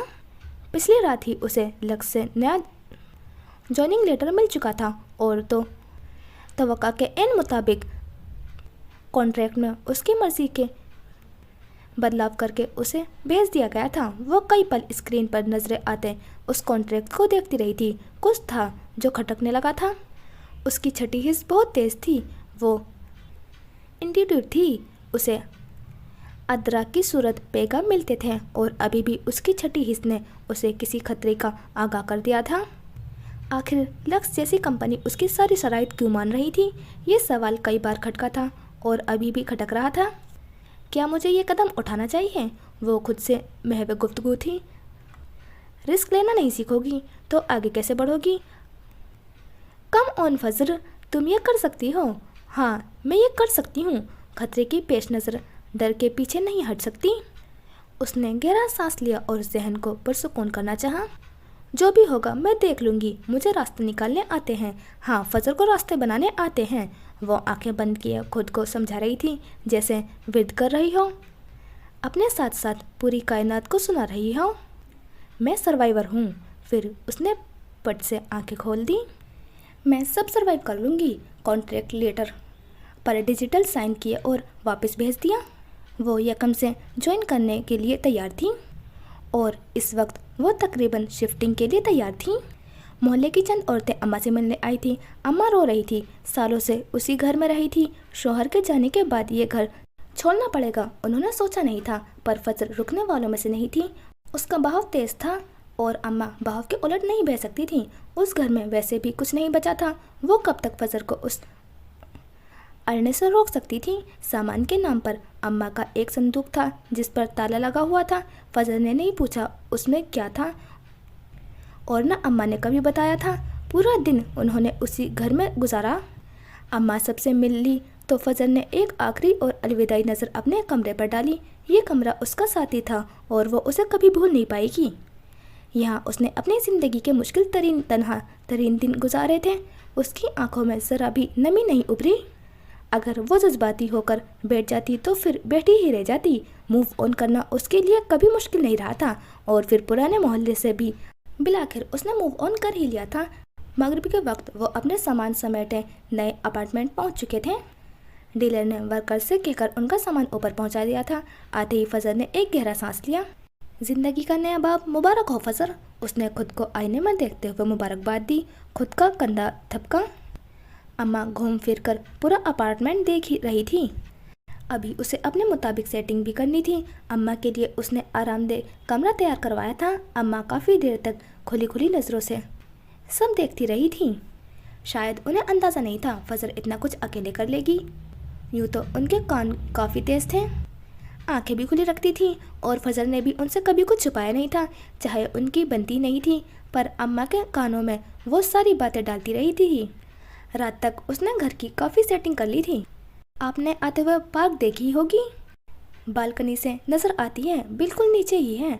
आपका जब दिल चाहे वहाँ वॉक करने के लिए चली जाना। लहजा बिल्कुल मुख्तलिफ था। वो क्या चीज़ है जो हमारे लहजों को अपनों के साथ दुरुस्त बनाती है? मोहब्बत की कमी, मान सम्मान की कमी, हमारे वजूद की नाकदरी, कबूलियत की कमी, एहसास की कमी और सबसे बढ़कर गुर्बत, मफलूसी, तंगदस्ती। जब ख्वाहिशात तो क्या ज़रूरियात भी पूरी ना हो तो ज़बान कभी मीठा नहीं बोल पाती। बहुत से शादीशुदा जोड़े चंद ही सालों में एक दूसरे से बेजार हो जाते हैं। बीवी को शौहर से लगाव ख़त्म हो जाता है और शौहर बीवी से उकता जाता है। घर में लड़ाई झगड़ा रहता है क्योंकि घर की मुफलिसी ख़त्म हो जाती है। वो भाई जहर लगने लगते हैं जो हमारे लिए कुछ नहीं करते। जेब खाली हो तो पेट की आग को मोहब्बत के छींटे नहीं बचा पाती। वो क्या था जिसने फजर के लहजे को बदल दिया था? अम्मा ने ये कहना छोड़ दिया था कि उस पर किसी और का हक था। वो किसी और के लिए बनी थी, उसकी अपनी कोई पहचान नहीं थी। वो अपने ख्वाबों को पूरा कर रही थी। अम्मा अब उसे बद्दुआएं नहीं देती थी, लोग उसे तरहम नज़रों से नहीं देखते थे। उसे मान सम्मान मिल रहा था, पैसा वो पहले भी कमा रही थी, लेकिन वो लाइफ स्टाइल जो वो जीना चाहती थी वो अब मिला था। उससे भी बढ़कर उसने मोहब्बत जैसे जज्बात से खुद को आज़ाद कर लिया था, बल्कि उसने हर तरह के जज्बात से आज़ाद कर लिया था, यूँ जैसे उसने अपने एहसासात को टर्न ऑफ कर दिया हो। और फिर अम्मा की खामोशी, अम्मा का उसे हर वक्त का डांट डपट ना करना, उसकी ज़ात को कबूल करना, उसके फ़ैसलों को अहमियत देना, शायद ये सब मिलाकर उसमें अम्मा के लिए लचक पैदा हो रही थी। आपके कमरे में एसी लगा हुआ है। वैसे तो दोनों एसी पुराने हैं, लेकिन गर्मी गुजर जाएगी। मेरा ऑफिस यहाँ से दूर है, पर ड्राइवर लेने आएगा। मेरी जॉब अच्छी जगह पर हुई है, उन सब चीज़ों में कुछ भी हराम का नहीं है। मेरी कोशिश होगी कि आपको मेरे बारे में कभी कुछ गलत सुनने को ना मिले। उसका लहजा मसलहती था। अम्मा सोफे पर बैठी थी और वो किचन के कैबिनेट में सेटिंग कर रही थी। अम्मा ने भविष्य केड़कर उसे देखा। आंखें वाज़े कहती दिखाई देती थी कि जो तुमने कर लिया उसके बाद कोई कसर बाकी नहीं रहती, पर वो मुंह से कुछ ना बोली। फजर भी खामोश हो गई। अम्मा कुछ देर बैठी रही, फिर उठकर चली गई। रात 12 बजे बिस्तर पर लेटते ही से पहले उसने अम्मा के कमरे का दरवाज़ा खोलकर देखा। एसी बंद था और पंखा चल रहा था। खिड़की खुली हुई थी, बाहर से ताज़ा हवा आ रही थी। अम्मा आंखों पर बाजू रखे सागत लेटी थी, पता नहीं सो रही थी या जाग रही थी। वो दरवाज़ा बंद करते वापस आ गई। नई जगह थी, नींद नहीं आई। जाने कितने घंटे करवटें बदलते गुजर गई। सोच सोच कर सर दुखने लगा और फिर आने वाली ज़िंदगी के बारे में सोचते सोचते जाने कब बिलाखिर उसकी आंख लग गई। आह, ये जाजिब लगारी तो मरने के बाद भी आज़ाब बन गया है। उसका केस था कि बंद ही नहीं हो रहा था। रईस को कोर्ट बुलाया जा रहा था और वो चला जाए ऐसा हो ही नहीं सकता था। ज़्यादा देर नहीं रहेगा। अरुजा की हील की टक टक सुनाई दी। रईस उस वक्त मुराद के साथ मीटिंग रूम में था। वो दोनों आने वाले रईस ग्रुप के सबसे बड़े प्रोजेक्ट के बारे में डिस्कस कर रहे थे। अभी कुछ देर बाद मीटिंग थी और उससे पहले वो लोग प्रोजेक्ट को आपस में अच्छी तरह डिस्कस करना चाहते थे। अरुजा के हाथ में टैबलेट था। वो हमेशा की तरह यूनिफॉर्म में थी और उसका रुख रईस की कुर्सी की जानिब था। बड़ी सी स्क्रीन पर कुछ नए प्रोजेक्ट तफसीलियात दिखाई देती थी। ऐसा क्या चिराग का जिन हाथ लग गया है तुम्हारे? मुराद ने अपना फ़ोन बेदिली से बंद करते एक जानिब खिसका दिया। अभी अभी उसने सोशल मीडिया पर जाजिब लगारी की बीवी की जानिब से चलता एक बयान देखा था। वो मान ही नहीं रही थी कि उसके शोहर ने खुदकुशी की थी। अरुजा के होते किसी चिराग की जिनकी ज़रूरत नहीं है। उसने टैबलेट पर उंगलियां घुमाते टैबलेट रईस की जानिब बढ़ाया, वो जो काफ़ी संजीदा दिखाई दे रहा था। उसने एक सवालिया नज़रों से अरुजा को देखा। टैबलेट नहीं थामा? खुद देख लो। अरुजा ने कंधे उचकाए तो रईस ने टैबलेट थाम लिया। स्क्रीन पर क्लिक किया तो एक वीडियो चलने लगी और अगले ही पल उसके चेहरे पर तमस्कराना मुस्कुराहट उभरी। उसने 5 सेकंड से ज़्यादा वो वीडियो नहीं देखी। टेबलेट मेज पर रख दिया। 27 भरी नज़रों से अरुजा को देखा, जो लंबी मेज के एक जानिब बैठी थी और दूसरी जानिब मुराद आलम था, जबकि सरबराही कुर्सी पर वो खुद बैठा था। उसके टेबलेट रखते ही मुराद आलम ने फटाफट उठाया और जैसे ही वीडियो चलना शुरू हुई उसके चेहरे के तासुरात बदलते गए। आंखें हैरत से खुल गई। Oh my God! उसने बेसाख्ता मुंह पर हाथ रखा। ये वीडियो जाजिब लगारी की एक प्राइवेट वीडियो थी। उसका रईस ज्वेलर की एक मशहूर डिज़ाइनर के साथ अफेयर चल रहा था और इस वीडियो में वो इकरार करता साफ दिखाई दे रहा था कि उसने रईस ग्रुप को कैसे बेवकूफ़ बनाया था। ये वीडियो डिज़ाइनर ने खुद बनाई थी। शायद वो बाद में जाजिब लगारी को ब्लैकमेल करना चाहती थी, पर इससे पहले ही गेम बदल गई थी और अरुजा जमाल तो समंदर में से सुई भी ढूंढ लाए। आखिर वो हाईटेक सिक्योरिटी की हेड थी। मुझे शक था। मैंने एक बार जाजिब को इस डिज़ाइनर के साथ देखा था और जाजिब की मौत के बाद जब मैंने इस पर नज़र रखी तो ये काफ़ी घबराई हुई थी और फाइनली आज मुझे सबूत मिल ही गया। उसने सरसरी से कंधे उचकाए। अब इसका क्या करना है? मुराद आलम ने वीडियो फिर से लगाई। आंखों में खबासत थी। रईस ने खफगी से टेबलेट उसके हाथ से छिपटा। खबीस आदमी, बस करो! उसे डपटते हुए उसने टेबलेट उल्टा रख दिया। वो वीडियो जो उसने खुद 5 सेकंड भी नहीं देखी थी, वो मुराद आलम बार बार देखना चाह रहा था। वायरल! अरुजा ने एक लफ्ज़ी जवाब दिया। नहीं, हरगिज़ नहीं। रईस की इस सारी गुफ्तगू में पहली बार गरजदार आवाज़ सुनाई दी। ये वीडियो किसी सूरत लीक नहीं होगी। मैं फेयर प्ले का आदी हूँ। एक औरत को बीच में लाकर नहीं खेल सकता। हाँ, वीडियो जाजिब लगारी के घर वालों को दिखाओ और उन्हें बताओ कि अगर वो केस वापस नहीं लेंगे तो ये वायरल हो सकती है, पर हम करेंगे नहीं। मैं ऐसे छोटे मोटे केस को इतनी अहमियत नहीं देता। वो काफ़ी संजीदा था।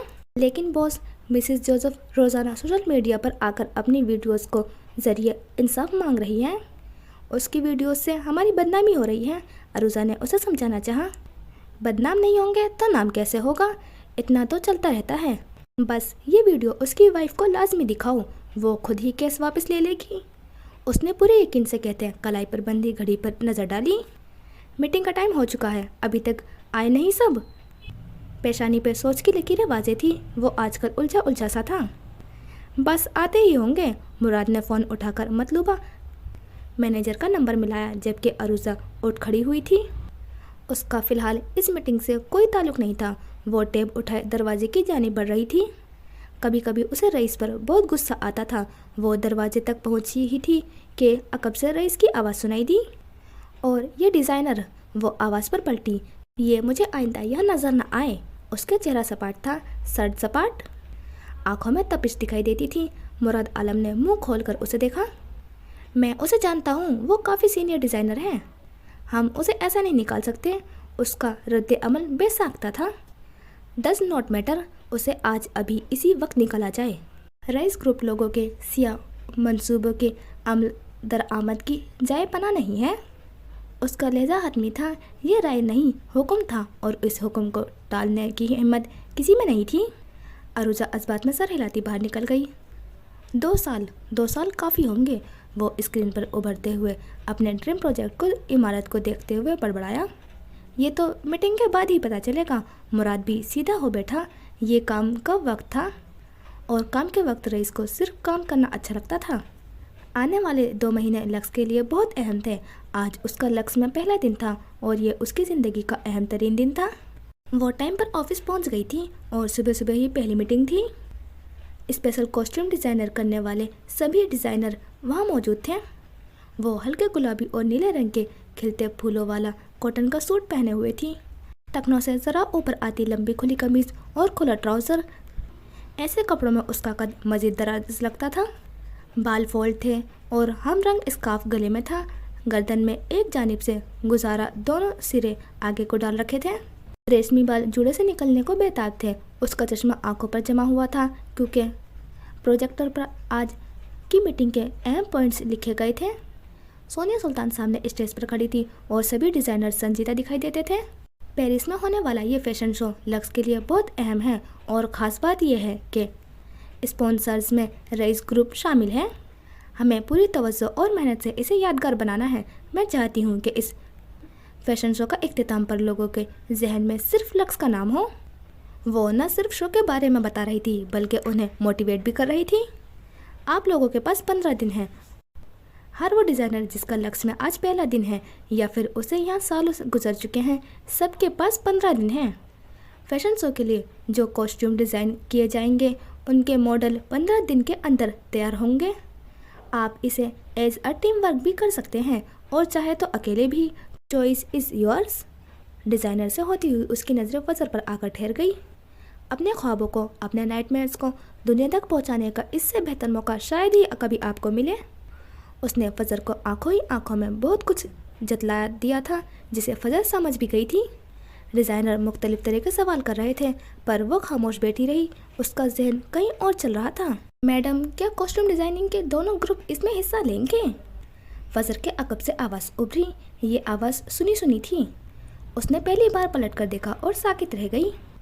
उसके पीछे ही दाएं जानिब शहराम खड़ा था। वही शहराम जिसे उसने यूनिवर्सिटी में रिजेक्ट किया था। उसका लक्ष्य में होना कोई छोटी बात नहीं थी। हाँ, ये सब के लिए हैं। डिज़ाइनर्स चाहे डार्क थीम ग्रुप से हो या वाइट थीम ग्रुप से, वो अपनी सलाहियतों के जोहर दिखा सकता है। लक्ष्य में कॉस्ट्यूम डिज़ाइनिंग के 2 ग्रोह थे।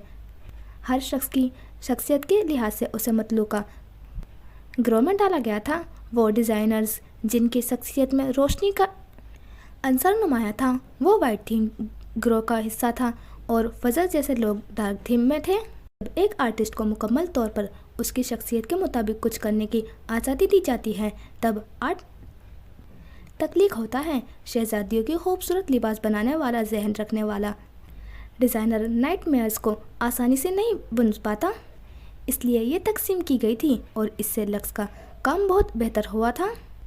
फजर तो शहराम को देखकर ही हैरान थी। वो भी उसे देख चुका था पर कहा कुछ नहीं। वैसे भी उसका ग्रुप दूसरा था तो शायद ज़्यादा आमना सामना ना होता। अब मुझे ऐसी गैर मुतवक्का चीज़ों की आदत डाल लेनी चाहिए।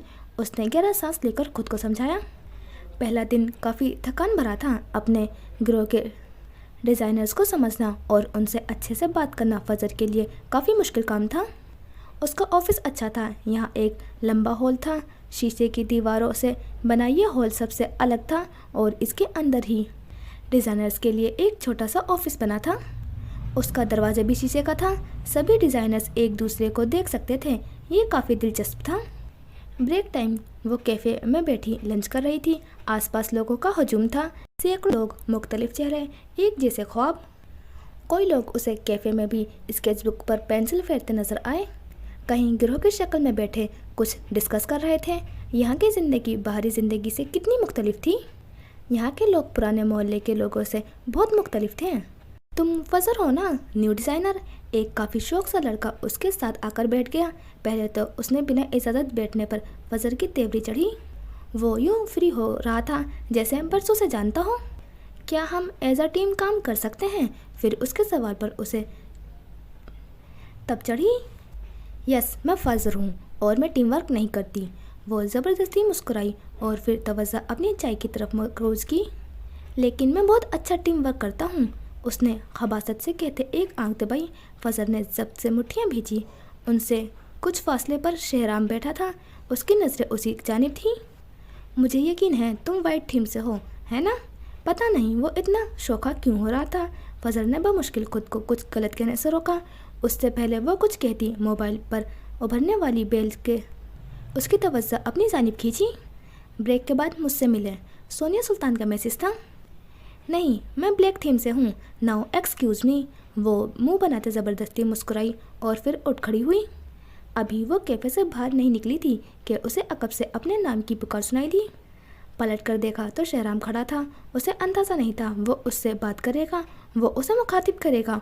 उसे तो लगता था वो उसे नफरत करता होगा। उस लड़के को इग्नोर करो, वो यहाँ सिफारिश पर आया है। तंग करे तो कंप्लेन कर देना, वो नरम लहजे में कह रहा था। फजर को पहले तो उसके बुलाने पे और फिर उसके इतने अच्छे तरीके से बात करने पर उलझन हुई। दिमाग में घंटी सी बजी। थैंक यू, वो पेशवराना अंदाज में मुस्कुराई और फिर पलट गई। फिलवक्त उसे शहराम से भी कोई ताल्लुक़ नहीं रखना था। हाँ, वो उसका क्लास फेलो था, पर जो कुछ यूनिवर्सिटी में हुआ था वो अब कभी उससे नॉर्मल तरीके से बात नहीं कर सकती थी। अगर कभी किसी चीज़ की ज़रूरत हो तो बताना। वो उसे दूर जाते देखकर फिर से बोला। फजर के कदम रुके पर वो पलटी नहीं। मैं यहाँ सबको जानता हूँ, मैं यहाँ पहले इंटर्नशिप कर चुका हूँ, कोई मसला मसाइल हो तो ज़रूर बताना। उसने यूं ही खड़े खड़े शहराम की बात सुनी और फिर कोई जवाब दिए बिना पलट गई। फिलवक्त उसे किसी की ज़रूरत नहीं थी, किसी मर्द की तो बिल्कुल भी नहीं। गर्दन अकड़ाए वो दूर जा रही थी और शहराम ने तासुफ भरी नज़रों से उसे जाते हुए देखा। कुछ लोग कभी हमें पलट कर नहीं देखते, चाहे हम इंतज़ार में खड़े खड़े बुत बन जाएं। फजर का रुख सोनिया सुल्तान के ऑफिस की जानिब था। लक्स की इमारत काफ़ी बड़ी थी और कैफ़े सबसे बालाई मंजिल पर था। वो सफ़ेद लोफर्स पहने चमचमाते मार्बल पर पाँव आगे रखती आगे बढ़ रही थी। यहाँ इतने लोग थे कि किसी को उसके होने न होने से कोई फ़र्क नहीं पड़ता था। लोग मसरूफ़ दिखाई देते थे। लक्स का एक नाम था, उसके कपड़े, जूते, बैग, परफ्यूम और दीगर अशिया की काफ़ी डिमांड्स थी, इसलिए यहाँ काम भी काफ़ी ज़्यादा था। मुख्तलिफ गिरोह, मुख्तलिफ डिज़ाइनर्स, मुख्तलिफ डिपार्टमेंट्स और मुख्तलिफ लोग, वैरायटी काफ़ी ज़्यादा थी। वो गहरी नज़रों से हर चीज़ का मुशाहिदा कर रही थी। उसे यहाँ अपनी पहचान बनानी थी। सफ़र लंबा और मुश्किल था पर वो रास्ता बना ही लेती। वो अपने जहन में ही आने वाले वक्त की प्लानिंग कर रही थी और ग्लास वॉल से झांकता सूरज ने उसकी प्लानिंग को सराहा। सोनिया सुल्तान के ऑफिस पहुंचकर उसने दरवाजे पर दस्तक दी और हैंडल घुमाकर दरवाज़ा खोला। जिसे ही उसने कदम अंदर रखा, दरवाजे की दूसरी जानिब खड़े शख्स को देखकर उसका दिल उछलकर हलक में आ गया। मुंह से चीख निकलते निकलते रह गई। सामने ही जुनैद खड़ा था। हाँ, वही जुनैद जिसने उसके और विलियम के निकाह में मदद की थी। वो उसे देखते ही पहचान गई थी। वो भी उसे ही देख रहा था। उसकी आंखों में शनस आई थी, यानी वो भी उसे पहचान गया था। फजर का दिल सिकुड़ गया, चेहरे की रंगत बदल गई। अस्सलाम वालेकुम, जुनैद ने मुस्कुराकर सलाम किया, जबकि फजर के अल्फाज तो हलक में ही फंस गए। उसे अपनी टांगें शल होती महसूस हुई। यूं लगा जैसे सब खत्म शुरू होने से पहले ही खत्म। वालेकुम अस्सलाम, वो बमुश्किल ही बोल पाई थी। जुनैद उसकी बदलती रंगत को देख चुका था। वो फजर की गैर होती हालत भाग चुका था और वो जानता था ये क्यों हुआ था। उसने पहले भी फजर को यहाँ देखा था, जिस दिन वो इंटरव्यू देने आई थी, और उसने विलियम को भी आगाह किया था। इस वक्त वो उसे जांचती निगाहों से देख रहा था। तुम दोनों एक दूसरे को जानते हो? सोनिया सुल्तान ने दोनों को बुत बने देखा तो पूछा। जुनैद ने कोई जवाब नहीं दिया। वो फजर को देख रहा था, जबकि फजर को सब कुछ खत्म होता नजर आया। अभी वो बता देगा कि कैसे उसने फजर को एक फॉरनर के साथ कोर्ट मैरिज में मदद की थी। जिंदगी का सिया बाब जैसे वो खुद से भी छुपा कर रखती थी, वो किसी और के हाथ लग जाएगा और फिर सब खत्म। वो मजीद नहीं सोच पाई, कदम बढ़ाकर आगे आई। नहीं, मैं नहीं जानती। उसका लहजा बहुत सर्द था। हाँ, वो उसे पहचानती थी पर जानती नहीं थी। जुनैद ने उसकी बात सुनी और फिर वो हौले से मुस्कुरा दिया। उसने लाइल्मी से कंधे उचका दिए। जुनैद, ये फजर मराज है और फजर मराज ये जुनैद है।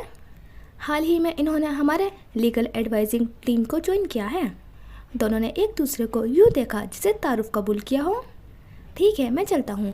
वो सूरत हाल समझता हुआ बाहर निकल गया, जबकि फजर का दिल डूब चुका था। यानी वो भी लक्स ही मैं ही था, रोज़ सामना होता। ये तो टॉर्चर था। वो दिन जब उसने अरसल को छोड़ा था, एक फॉरनर से निकाह किया था, वो उसे कभी नहीं भूल सकती थी, चाहकर भी नहीं। और कोई उस दिन याद बार बार दिलाए तो फिर वो टॉर्चर ही है।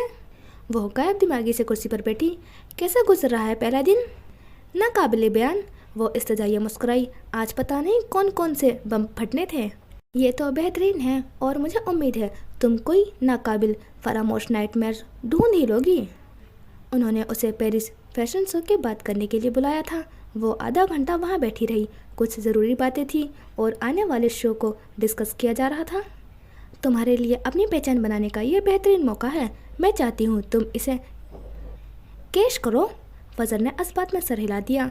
उसका जहन बुरी तरह पक गया था। पहला दिन उस पर काम का पहाड़ ले आया था। पीछे हटने वालों में से तो वो नहीं थी। अब देखना ये था कि वो ये मौका कैश कर पाती है या नहीं। अम्मा किचन में खड़ी सिंक पर बर्तन धो रही थी। आखिर कब तक वो भूखी रह सकती थी? करने को कोई काम भी नहीं था।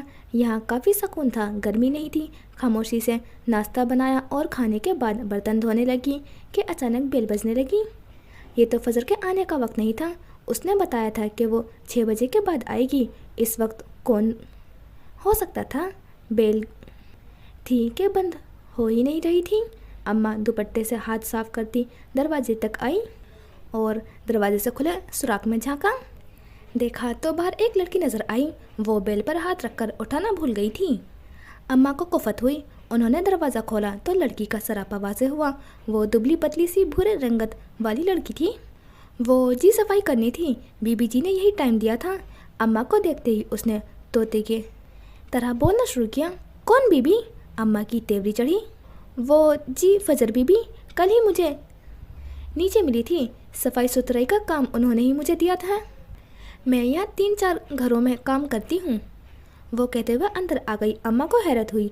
उसने काम वाली रख ली थी। मेरे पास नंबर है उनका, मैं अभी फ़ोन कर लेती हूँ। उसने अपना मोबाइल फ़ोन निकालते फजर का नंबर मिलाया। फ़ोन उठा लिया गया। हाँ बानो बोलो। दूसरे जानिब से उसकी मसरूफ़ सी आवाज़ सुनाई दी। बीबी मैं आ गई हूँ, आप अपनी अम्मा को बता दें। उसने फ़ोन अम्मा की जानिब बढ़ाया। अम्मा मैंने ही उसे रखा है, बानो सफाई सुथराई का काम करेगी। उसकी आवाज़ सुनाई दी और फिर फ़ोन बंद हो गया। वो जानती थी अम्मा अकेले नहीं रह पाएंगी। बानो आ जाया करेगी तो अम्मा का वक्त अच्छा गुजर जाएगा। यही सोचकर उसने बानो को रखा था। बानो और अम्मा की खूब बनने वाली थी, फजर को ये लगता था, पर यहाँ तो सीन उल्टा था। बानो जिधर जिधर जा रही थी अम्मा उसके पीछे पीछे थी। आंखें अकाब की तरह ताड़ती हुई थी। वो उस पर जल्दी भरोसा नहीं कर सकती थी। सफाई करने के बाद जब वो कुछ बर्तन धोने आई तो अम्मा ने उसे फ़ौरन टोक दिया। रहना दो, मैं खुद धो लूँगी। बानो को अम्मा का रवैया अजीब लगा। मेरा काम है जी, मुझे करने दें। नहीं, तुम सफाई तक रहो बस। अम्मा के लहजे में नखोवत कम नहीं हुई। वो कुछ देर अम्मा के पास रही और फिर चली गई। उसके जाते ही अम्मा ने सुकून का सांस लिया। पता नहीं फजर उन्हें सुकून से जीने क्यों नहीं देती थी। कमरे में मलगजा सा अंधेरा था। अजीब सी खुशबू थी जो नथनों से बार बार टकरा रही थी। बहुत मानूस और जानी पहचानी सी खुशबू। कमरे में अचानक रोशनी हुई, जैसे किसी टिमटिमाते चिराग ने आखिरी लो पकड़ी हो, और ये रोशनी एक वजूद सी है। सफ़ेद रेशमी फ्रॉक में मलबूस एक लड़की घुटनों के बल बैठी थी। रेशमी सुनहरे बाल पूरी कमर पर बिखरे थे और सुनहरी आंखें नमी से भरपूर थीं। उसका सरापा वाज़ेह नहीं था। उसके चेहरे पर बेयकीनी सी थी और वो यूं बैठी थी जैसे उसके वजूद में जान ना हो। भारी बोझल सांस उस मलगजे अंधेरे में सुनी जा सकती थी। कई लम्हे गुजर गए। वो कुछ कह रही थी और फिर वो सफ़ेद फ्रॉक वाली लड़की दाएं जानिब गिर गई। उसका दाहिना गाल ज़मीन पर था और उसकी आंखें मानो हम पर ही जमी हों। वो अपनी आखिरी सांसें ले रही थी। उसका वजूद नीला पड़ गया था और फिर कुछ देर बाद ही वो तड़पने लगी। मुंह से झाग निकलना शुरू हुआ और खूबसूरत आंखों ने एक आखिरी बार पलकें खोली और फिर पुतलियाँ ठहर गई। निगाहें साकित हुई। उसका वजूद ख़त्म हो चुका था। बेजान, मैंने तुम्हें माफ़ नहीं किया, मोहब्बत तुम्हें कभी माफ़ नहीं करेगी। मिनमिनाती सरगोशियों में से एक दर्द भरी आवाज़ उभरी और नरम बिस्तर पर सोया वजूद झटके से उठ बैठा। ऐसी की ठंडक में भी उसका पूरा वजूद पसीने से नहा गया था। रईस ने बेसाख्ता साइड टेबल पर हाथ मारकर लैंप ऑन किया। रात के 11 बज रहे थे। उसने पानी का गिलास उठाकर लबों से लगाया, गटागट पानी पिया और टांगे बेड से नीचे लटका दी। हाँ, वो ख्वाब था, एक बुरा ख्वाब। वो खुद को दिलासा देने की कोशिश कर रहा था। सफ़ेद ट्राउज़र शर्ट में उसका वजूद कपकपाहट का शिकार था। ये ख्वाब नहीं, उसका नाइटमेयर था जो कभी उसे सुकून से जीने नहीं देता था। वो उठकर चलना फिरना चाहता था पर टांगें शल थीं। पूरा जिस्म बेचैन हो चुका था। यूँ लगता था जैसे वो अल्फाज उसके जिस्म से रूह खींच कर ले गए हो। कितनी ही देर वो सर झुकाए यूं ही बैठा रहा। बेड के चादर को दोनों मुट्ठियों में भींच कर रखा। यूँ लग रहा था जैसे दिल सीने में नहीं बल्कि कानों में धड़क रहा हो। आज वो थकान के बाद जल्दी सो गया था पर अंदाज़ा नहीं था यूँ तड़प कर उठ जाएगा। 10, 15, 20 जाने कितने मिनट गुजर गए। जब हवास बहाल हुए तो उसने साइड टेबल पर रखा अपना फ़ोन उठाया और अरूजा का नंबर मिलाया। पहली ही बेल पर फ़ोन उठा लिया गया। क्या अपडेट है? 3 लफ्ज़ी सवाल। काम हो गया बॉस? दूसरी जानिब से 4 लफ्ज़ी सवाल उभरा तो उसने मज़ीद कुछ कहे सुने बिना ही फ़ोन काट दिया। गहरी सांस लेकर खुद को नॉर्मल करना चाहा। और फिर फ़ोन वापस रखता उठकर बाथरूम की जानिब बढ़ गया। पूरा जिस्म जैसे अकड़ चुका था। कुछ देर बाद वो कपड़े समेत गर्म पानी के शावर तले खड़ा था। फुल शावर खोले वो सांसें रोके खड़ा था और पानी ओलों की तरह उसके जिस्म पर टकरा रहा था। कितनी देर बाद उसने बालों में हाथ फेरा। मोहब्बत तुम्हें कभी माफ़ नहीं करेगी। अल्फाज फिर से उसके समाज से टकराए तो वो अजियत से मुस्कुरा दिया। मोहब्बत ने मुझे कभी माफ़ नहीं किया, वो ज़ेरेला बड़बड़ाया। मोहब्बत ने मुझे कभी माफ़ नहीं किया। वो एक ही जुमला बार बार दोहरा रहा था। सीने में इतनी जलन थी कि बयान करना मुश्किल था। क्यों क्यों आखिर क्यों? वो दीवारों पर मुक्के की बारिश कर चुका था। आखिर क्यों मनार क्यों? वो पागलों की तरह दीवार पर मुक्के मार रहा था। शफाफ हाथों की उंगलियां जख्मी होने लगी थी, पर उसे जैसे परवाह ही नहीं थी। उस पर किसी पागल का गुमान होता था। तकरीबन घंटे बाद वो बाथरूम से बाहर निकला तो उसकी शर्ट उसके अपने ही खून से भर गई थी। चेहरा हाथ दर्जा सपाट था, पपोटे सूजे हुए थे और रंगत सफ़ेद जबकि होंठ नीले पड़ चुके थे। उसने वॉक इन क्लोजेट से दूसरा सूट निकाला और उसे बदलने के बाद फर्स्ट एड बॉक्स से पट्टी निकालकर अपने हाथ पर लपेटी। जिस्मानी तकलीफ का एहसास हुआ तो उसे रूह की तकलीफ कम होती महसूस हुई। आज की रात उस पर हराम हो चुकी थी। वो गीले बालों समेत फ़ोन उठाए कमरे से बाहर निकल आया और यूं ही बेमकसद राहदारियों में चलता हुआ बिल आखिर अपने प्राइवेट रूम में पहुंच गया। अंदर दाखिल होते ही उसने दरवाज़ा बंद कर दिया। आज की रात उसकी यही गुजरने वाली थी। ये एक हफ्ते बाद की बात थी। लाहौर में मौसम में बरसात शुरू हो चुका था। फजर उस वक्त घर पर ही थी। रात के 11:30 बजे का वक्त था और पूरा लॉन्ज ढेरों ढेर कागज़ से भरा पड़ा था। पिछले एक हफ्ते से वो लक्स जा रही थी और एक हफ्ता गुजर चुका था, पर उसे कोई भी कॉस्ट्यूम का कोई भी आइडिया इस म्यार का नहीं लगा था कि वो उस को पेरिस में होने वाले फैशन शो के लिए फाइनल कर सके।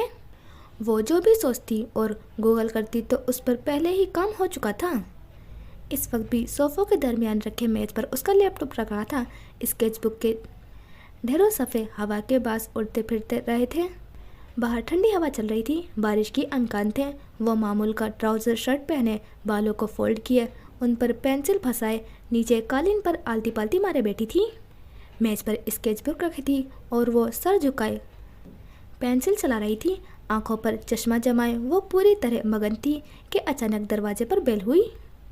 इस टाइम कौन हो सकता है? उसने वक्त देखा तो जहन खटका। बेल दोबारा हुई तो वो उठ कर हुई। दरवाजे पर पहुंचकर उसने लॉक होल से झाँका तो बाहर एक लड़का नजर आया। उसके हाथ में एक बहुत बड़ा फूल का बुके था। फजर की देवरी चढ़ी। उसने दरवाज़ा थोड़ा सा खोल कर पूछा, जी फरमाएं। लहजा हाथ दर्जा सख्त था। सामने ही दूसरा अपार्टमेंट था जिसका दरवाज़ा बंद था। मैडम आपका पार्सल है, लड़के ने अदब से कहा। मेरा? किसने भेजा है? उसे हैरत हुई। पता नहीं, यहाँ का ही पता लिखा है। आप प्लीज़ जल्दी ले लें, बाहर बारिश शुरू हो चुकी है, वो बेचारगी से बोला तो फजर ने झिझकते हुए दरवाज़ा खोलकर वो फूलों का बुके थाम लिया। लड़का तेज़ी से वापस पलट गया। उसे फूल पसंद ही नहीं थे, फिर कौन भिजवा सकता था? दरवाज़ा बंद करके उसने जैसे ही फूलों की देखा तो उसमें लगा कार्ड उतारा और उसे खोला तो अगले ही पल फजर का अपार्टमेंट की छत अपने ऊपर गिरती महसूस हुई। नाम तो याद होगा, बिल्किस का बेटा। रंग बिरंगे खूबसूरत फूलों ने जहरीले बिच्छू की तरह उसे डंग मारे। उसका चेहरा सुर्ख पड़ गया, टांगें शल होती महसूस हुई। वो अपनी जगह पर जमसी गई। पूरी दुनिया में अगर उसे किसी शख्स से किसी नाम से बेपनाह नफरत थी तो ये वही नाम था, ये वही शख्स था। उस वजूद से फजर ने जितनी नफरत की थी शायद ही किसी से कर पाई थी। कुछ देर यूं ही बुत बने खड़े रही। अगले ही लम्हे उसने दरवाजे झटके से खोला और पूरी कुव्वत से बुके सामने दीवार पर दे मारा। तभी सामने अपार्टमेंट का दरवाज़ा खुला और अंदर से निकलने वाली लड़की उसकी अफ्ताद पर उछल पड़ी। उसने हैरत से फजर को देखा और फिर उस बड़े से खूबसूरत बुके को जो कीमती होने के बावजूद अपनी बेकदरी पर रो रहा था। क्या सब ठीक है? लड़की ने बेसाख्ता फजर से पूछा, जिसके तेवर जा रहा न थे। फजर ने बिना कुछ कहे ठाकी आवाज़ से दरवाज़ा बंद कर दिया। हाथ में पकड़ा कार्ड उसने फाड़कर डस्टबिन में फेंक दिया और हाथों में सर पकड़े वो लाउंज तक आई। दिमाग पूरी तरह घूम गया। उसने कभी ख्वाब में भी नहीं सोचा था कि बिल्किस के बेटे का नाम उसके सामने यूँ आएगा। पहले ही वो अपने कॉस्ट्यूम को लेकर बुरी तरह परेशान थी। मज़ीद परेशान क्यों? भाड़ में जाए मनहूस आदमी। मेज़ पर रखा अपना फ़ोन उठाती वो कमरे की जानिब चल पड़ी। ऐनक उतार कर वहीं रख दी। सारा सामान यूं ही पड़ा रह गया। कागज़ यूं ही उड़ते फिरते रहे। अम्मा यकीनन सो चुकी थी। वो अपने कमरे में आई तो खुली खिड़की से बारिश की हवा ने उसका इस्तकबाल किया। दिल अभी तक धक धक कर रहा था। वो गिरने वाले अंदाज में बेड पर लेट गई। सर में अचानक दर्द का एहसास हुआ था। इससे पहले वो मज़ीद कुछ सोचती, उसका मोबाइल बज उठा। उसने सर उठाकर स्क्रीन को देखा तो वहाँ प्राइवेट नंबर लिखा चमक रहा था। उसकी आंखें मज़ीद फैली। फ़ोन बजता रहा। वो यूं ही उस स्क्रीन को देखी गई। बेल बंद हो गई। फ़ोन फिर से बजने उठा। इस बार वो सीधी हो बैठी। कमरे में अंधेरा था। खुली खिड़की से नीचे का मंजर देखा जा सकता था। जैसे ही उसने फ़ोन उठाकर कान से लगाया, एक सरसराती आवाज़ सुनाई दी। हेलो हेज़ल आइस, कैसी हो? पल के 1000वें हिस्से में वो जान गई थी कि फ़ोन के दूसरी जानिब जो भी था उसने वॉइस चेंजर लगा रखा था। फ़ोन फजर के लिए ही था क्योंकि उसकी आंखें हेज़ल थीं, यूं जैसे सारे रंग उनमें जमा कर दिए गए हों। कौन हो तुम? उसने हर लिहाज बलाए ताक रखते गुस्से में पूछा। मैं जो भी हूँ तुम्हारी असलियत जानता हूँ, तुम्हारा असल। तुम कहाँ से आई हो? खुद को क्या समझती हो? दूसरी जानिब मौजूद इंसान के लहजे में नफ़रत का अनकर नुमाया था। मेरी असलियत बताने के लिए फ़ोन किया है? उसके तंजिया कहने पर दूसरी जानिब केका उभरा। नहीं, बस ये बताने के लिए कि ज़्यादा ऊंचा मत उड़ो, जब गिरोगी तो तकलीफ़ बर्दाश्त नहीं कर पाओगी। लहजे में तंबी थी। फजर के चेहरे पर इस्तज़ा उभरा। मैं मुखौटा ओढ़कर डराने वालों से नहीं डरती। हिम्मत है तो सामने आओ। उसने सर्द लहजे में कहते फ़ोन काट दिया और मोबाइल फ़ोन एक जानिब फेंका। चेहरा दोनों हाथों में गिराया। यूं लग रहा था जैसे दिमाग की कोई रग फट जाएगी। आखिर ये लोग उसे सुकून से जीने क्यों नहीं देते? कौन था ये नया दुश्मन? उसे अब सोना था। वो बेड से उतरती साइड टेबल की दराज खोलकर देखने लगी। सर दर्द की कोई दवा मिल जाती तो शायद सुकून से सो पाती। लेकिन जैसे ही उसने दूसरा दराज खोला तो उसके हाथ रुक गए थे। सामने ही वो टेप रिकॉर्डर पड़ी थी जो उसके सामान से निकली थी और उसने जल्दी जल्दी में उसे यहाँ रख दिया था। फजर ने बेसाख्ता उसे उठाया और वापस बैठते हुए उसे उलट पुलट कर देखा। वो एक महंगी तरीन टेप रिकॉर्डर थी। झुंझलाया हुआ दिमाग एक पल के लिए पुरसुकून हुआ। उसने हौले से ऑन का बटन दबाया। हेलो, मैं हूँ विलियम जोसेफ। अगर तुम ये टेप सुन रही हो तो इसके दो ही मतलब हैं। फजर ने बटन दबाकर उसे बंद कर दिया। William Joseph? वो ज़ेरे लब बड़बड़ाई। भूरी ऊनी गोल गले वाली शर्ट पहने हुए और कैमरा थामे हुए विलियम जोसेफ उसकी तस्वुर के पर्दे पर लहराया। टेप से उभरती उसकी आवाज़ मधुर और सैर अंगेज थी। नंबर 1, मैं इस दुनिया में नहीं हूँ और मेरे जाने के बाद तुम्हें इसे सुनने का मौका मिल रहा है। और नंबर 2, तुम मेरे लिए दुनिया की सबसे अहम तरीन इंसान हो, सबसे ख़ास, क्योंकि अपने जीते जी मैं ये टेप उसे ही दूंगा जो मेरे लिए सबसे अहम होगा।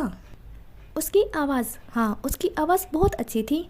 मर्दों की खूबसूरत आवाज़ उनकी वजाहत में इजाफा करती है। फजर ने फ़ौरन बटन दबाकर उसे बंद किया। दिल तेज़ी से धड़क उठा। आखिर क्या मतलब है उसकी बात का? कहना क्या चाहता था वो? फजर का सर घूम गया। भवें सिकुड़ गई और पेशानी पर लकीरें उभरी। कई लम्हे वो यूं ही साकित बैठी रही। समझ न आया उसे सुने या नहीं। ये मेरे लिए बहुत ख़ास है, शायद तुम्हारे काम आ जाए। वो फिर से उसके सामने वारिद हुआ। वो कुछ सोचते हुए लेट गई और टेप रिकॉर्डिंग फिर से चलाई। जहन में खलबलाता शोर साकित हो गया। फिजा जैसे थम सी गई। मेरे डैड कहते हैं आसमान की बुलंदियाँ मेरी मुंतज़िर थी और मैंने ज़मीन की खाक को चुना। बात के आखिर पे वो धीरे से मुस्कुराया। बस यही मेरा तारुफ है। ये मेरी ज़मीन, ये हवा, ये पानी, ये मिट्टी, मैं इन सब के दरमियान रहता हूँ। वो अपने खूबसूरत लहजे में बोल रहा था। उसके बैकग्राउंड में पानी गिरने की आवाज़ सुनाई देती थी। वो यूं ही साकित लेटी सुनती रही। दिमाग पुरसुकून हो रहा था। शोर थमता जा रहा था। ओह, क्या तुम मुझे ठीक से सुन सकती हो? दरअसल मैं एक वाटरफॉल के करीब हूँ। ये पानी गिरने की आवाज़ है। ये खूबसूरत है ना? हाँ, मुझे ये सबसे खूबसूरत लगता है। मेरे लिए दुनिया की सबसे खूबसूरत आवाज़ बारिश की है। नहीं, मैं मजाक नहीं कर रहा। मैं 22 साल का हूँ। मेरी कोई गर्लफ्रेंड नहीं है। इसलिए मेरी पसंदीदा आवाज़ अब तक बारिश की है। मैं टूरिस्ट हूँ, अब तक काफ़ी मुल्क घूम चुका हूँ। वो सांस लेने को रुका। मैं बताना चाहता हूँ कि मैंने बारिश की आवाज़ रिकॉर्ड कर ली। इस टेप रिकॉर्डिंग पर बारिश के लिए एक मुख्तस बटन है। जब तुम्हें नींद न आए तो तुम इसे दबाना। 9 घंटे की एक रिकॉर्डिंग है। बारिश की आवाज़ से नींद अच्छी आती है। यकीन न आता हो तो आजमा कर देखो। फजर ने फ़ौरन टेप का बटन ऑफ किया। लैंप जलाकर देखा तो उसे वाकई बारिश वाला एक बटन मिल गया। वो दबाया तो बारिश की आवाज़ सुनाई देने लगी। उसने वो टेप उठाकर साइड टेबल पर रख दी और सोने के लिए आंखें मूंद ली। बाहर से ठंडी हवा आ रही थी और बारिश की आवाज़ बहुत वाज़ेह थी।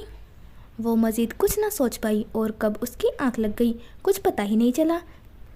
कुछ देर बाद वो गहरी नींद में सो रही थी और विलियम की रिकॉर्डिंग करदा बारिश की आवाज़ पूरे कमरे में गूंज रही थी। अगली सुबह उसकी आवाज़ भी बारिश की आवाज़ से खुली थी। ऑफिस आते ही उसे मैडम सोनिया ने तलब कर लिया। आते हुए वो साइड टेबल से वो टेप उठाना नहीं भूली थी। जाने क्यों उसे लग रहा था ये टेप वाकई उसके काम आने वाली थी। काम कैसा चल रहा है? उन्होंने फजर को देखते पूछा। ठीक चल रहा है, वो पूरे एतमाद से बोली। हालांकि 1 हफ्ते बाद मॉडल जमा करवाना था और उसने अभी तक अपना आइडिया भी फाइनल नहीं किया था, फिर भी वो पूरे एतमाद थी। गुड, मैंने तुम्हें ये बताने के लिए बुलाया है कि तुम्हारा ड्राइवर आज से छुट्टी पर जा रहा है।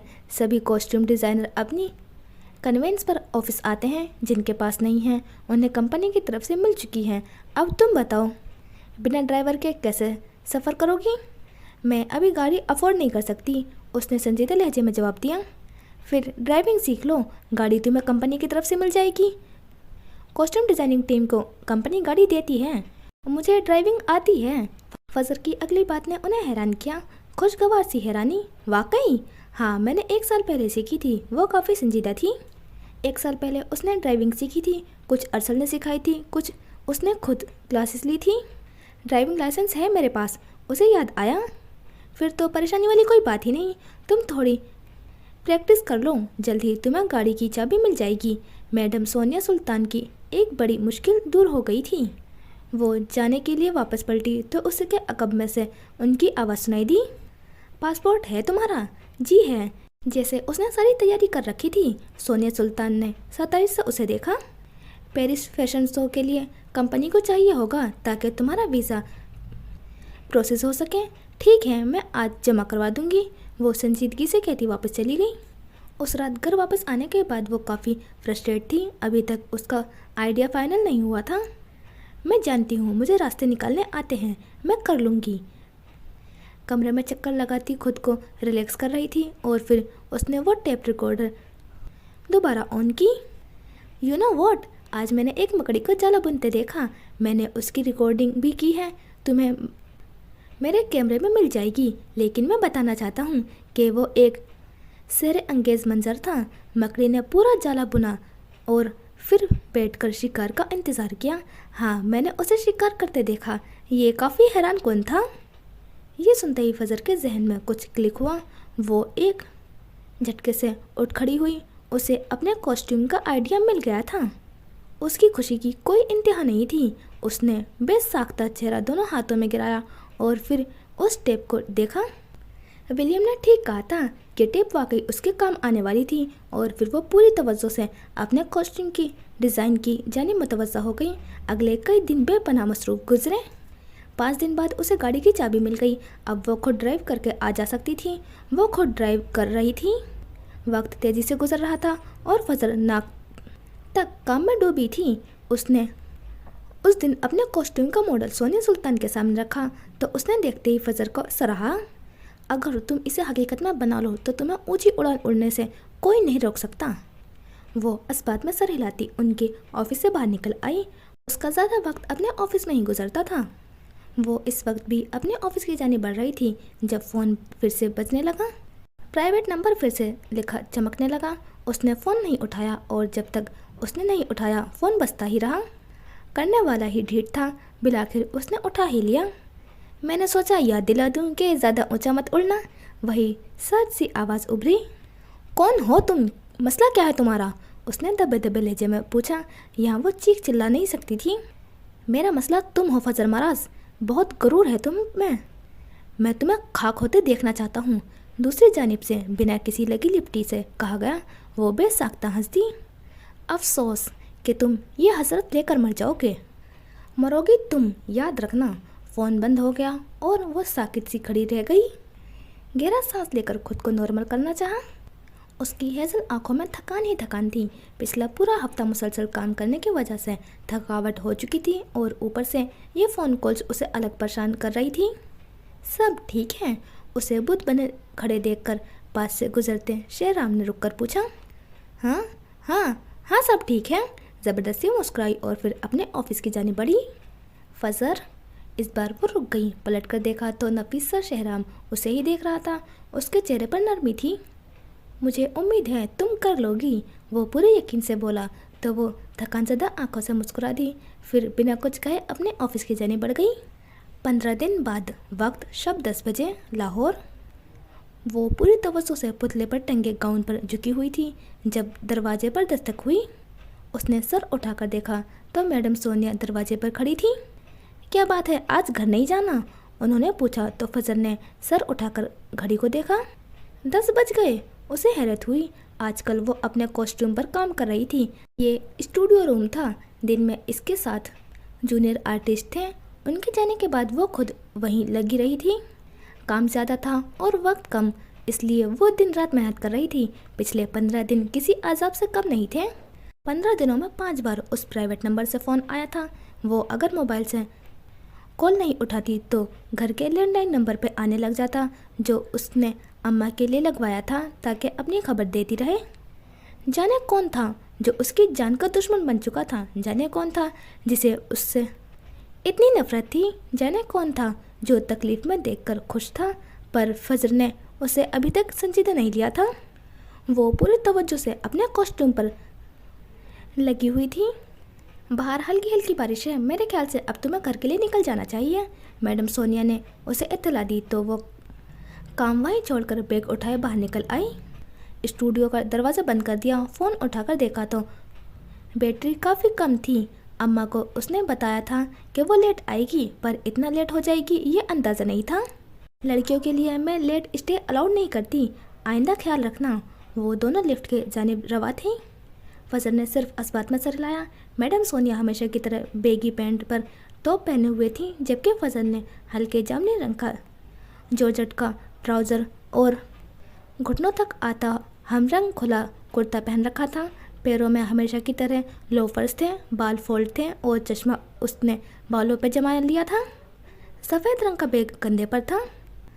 ड्राइविंग में कोई मसला तो नहीं आ रहा? अगला सवाल पूछा गया। नहीं, उसने यकलफ्ज़ी जवाब पर इक्तफा किया। लिफ्ट का सफ़र खामोशी से कट गया। नीचे पार्किंग एरिया में आकर वो अपनी गाड़ी की जानिब बढ़ी। मैडम सोनिया अपनी गाड़ी की जानिब जा चुकी थी। उनका ड्राइवर उनका इंतज़ार कर रहा था। फजर ने जैसे ही ड्राइविंग सीट पर बैठते गाड़ी स्टार्ट की, वो स्टार्ट ही नहीं हुई। उसने 2-3 बार कोशिश की लेकिन ना हो पाई। इस बार उसके चेहरे पर परेशानी के आसार नुमाया हुए। काफ़ी रात हो चुकी थी। खुदाया, मैं घर कैसे जाऊंगी? पता नहीं, दिल में खौफ की एक लहर दौड़ी। उसने गाड़ी से बाहर निकलकर आसपास देखा तो गेट पर गार्ड्स थे। नाइट शिफ्ट वालों का डिपार्टमेंट इस वक्त खुला हुआ था, पर वो अभी तक कोई खास दोस्त नहीं बना पाई थी या जान पहचान नहीं बना पाई थी। मदद किससे मांगती? सब ठीक है? मैडम सोनिया ने अपनी गाड़ी से बाहर निकलते पूछा। गाड़ी स्टार्ट नहीं हो रही, कोई मसला आ रहा है, वो अपनी परेशानी पर काबू पाते बोली। ओहो, उसे क्या हो गया? मैडम सोनिया के बाद उनके ड्राइवर ने भी कोशिश की पर गाड़ी स्टार्ट नहीं हुई। तुम ऐसा करो, मेरी गाड़ी ले जाओ, काफ़ी रात हो चुकी है। मज़ीद इंतज़ार करना बेहतर नहीं, यहाँ से फासला भी काफ़ी ज़्यादा है। उन्होंने ड्राइवर से चाबी लेकर फजर की जानिब बढ़ाई। फजर ने हैरत से उन्हें देखा। वो तजबजुब का शिकार दिखाई देती थी। अरे घबराने की ज़रूरत नहीं है, मेरा घर करीब ही है। ड्राइवर दूसरी गाड़ी ले आएगा, कोई घर से लेने आ जाएगा। तुम्हें अभी ज़्यादा ज़रूरत है। वो दोनों पार्किंग लॉट में थे। बादल गरजने की आवाज़ सुनाई दी थी तो फजर ने खुश्क लबों पर ज़बान फेरते चाबी थाम ली। अभी सबसे ज़्यादा ज़रूरी उसका हिफाजत से घर पहुंचना था। ध्यान से जाओ, उन्होंने तलकीन की तो फजर ड्राइविंग सीट पर बैठते गाड़ी स्टार्ट करके उन्हें शुक्रिया कहती गेट से बाहर निकल गई। उनके जाते ही मैडम सोनिया ने अपने दोनों हाथ सीने पर बांधे और उनके चेहरे पर अजीब सी मुस्कुराहट दौड़ गई। बड़ा वक्त लग गया था उन्हें फजर का एतमाद जीतने में। पूरा महीना गुजर गया था और बिल आखिर वो रात आ ही गई थी जब रईस औरंगजेब की जान उनकी मुट्ठी में थी। उन्होंने बैग से फ़ोन निकाल कर और फजर की गाड़ी से टेक लगाते रईस का नंबर मिलाया। बेल जा रही थी पर वो फ़ोन नहीं उठा रहा था और फिर 2-3 बेल जाने के बाद उसने फ़ोन उठा ही लिया। दूसरी जानिब फजर काफ़ी तेज़ रफ्तार से गाड़ी चलाते हुए आगे बढ़ रही थी। इस वक्त ये सड़क काफ़ी सुनसान थी, कोई गाड़ी ही गुजरती नज़र आ रही थी।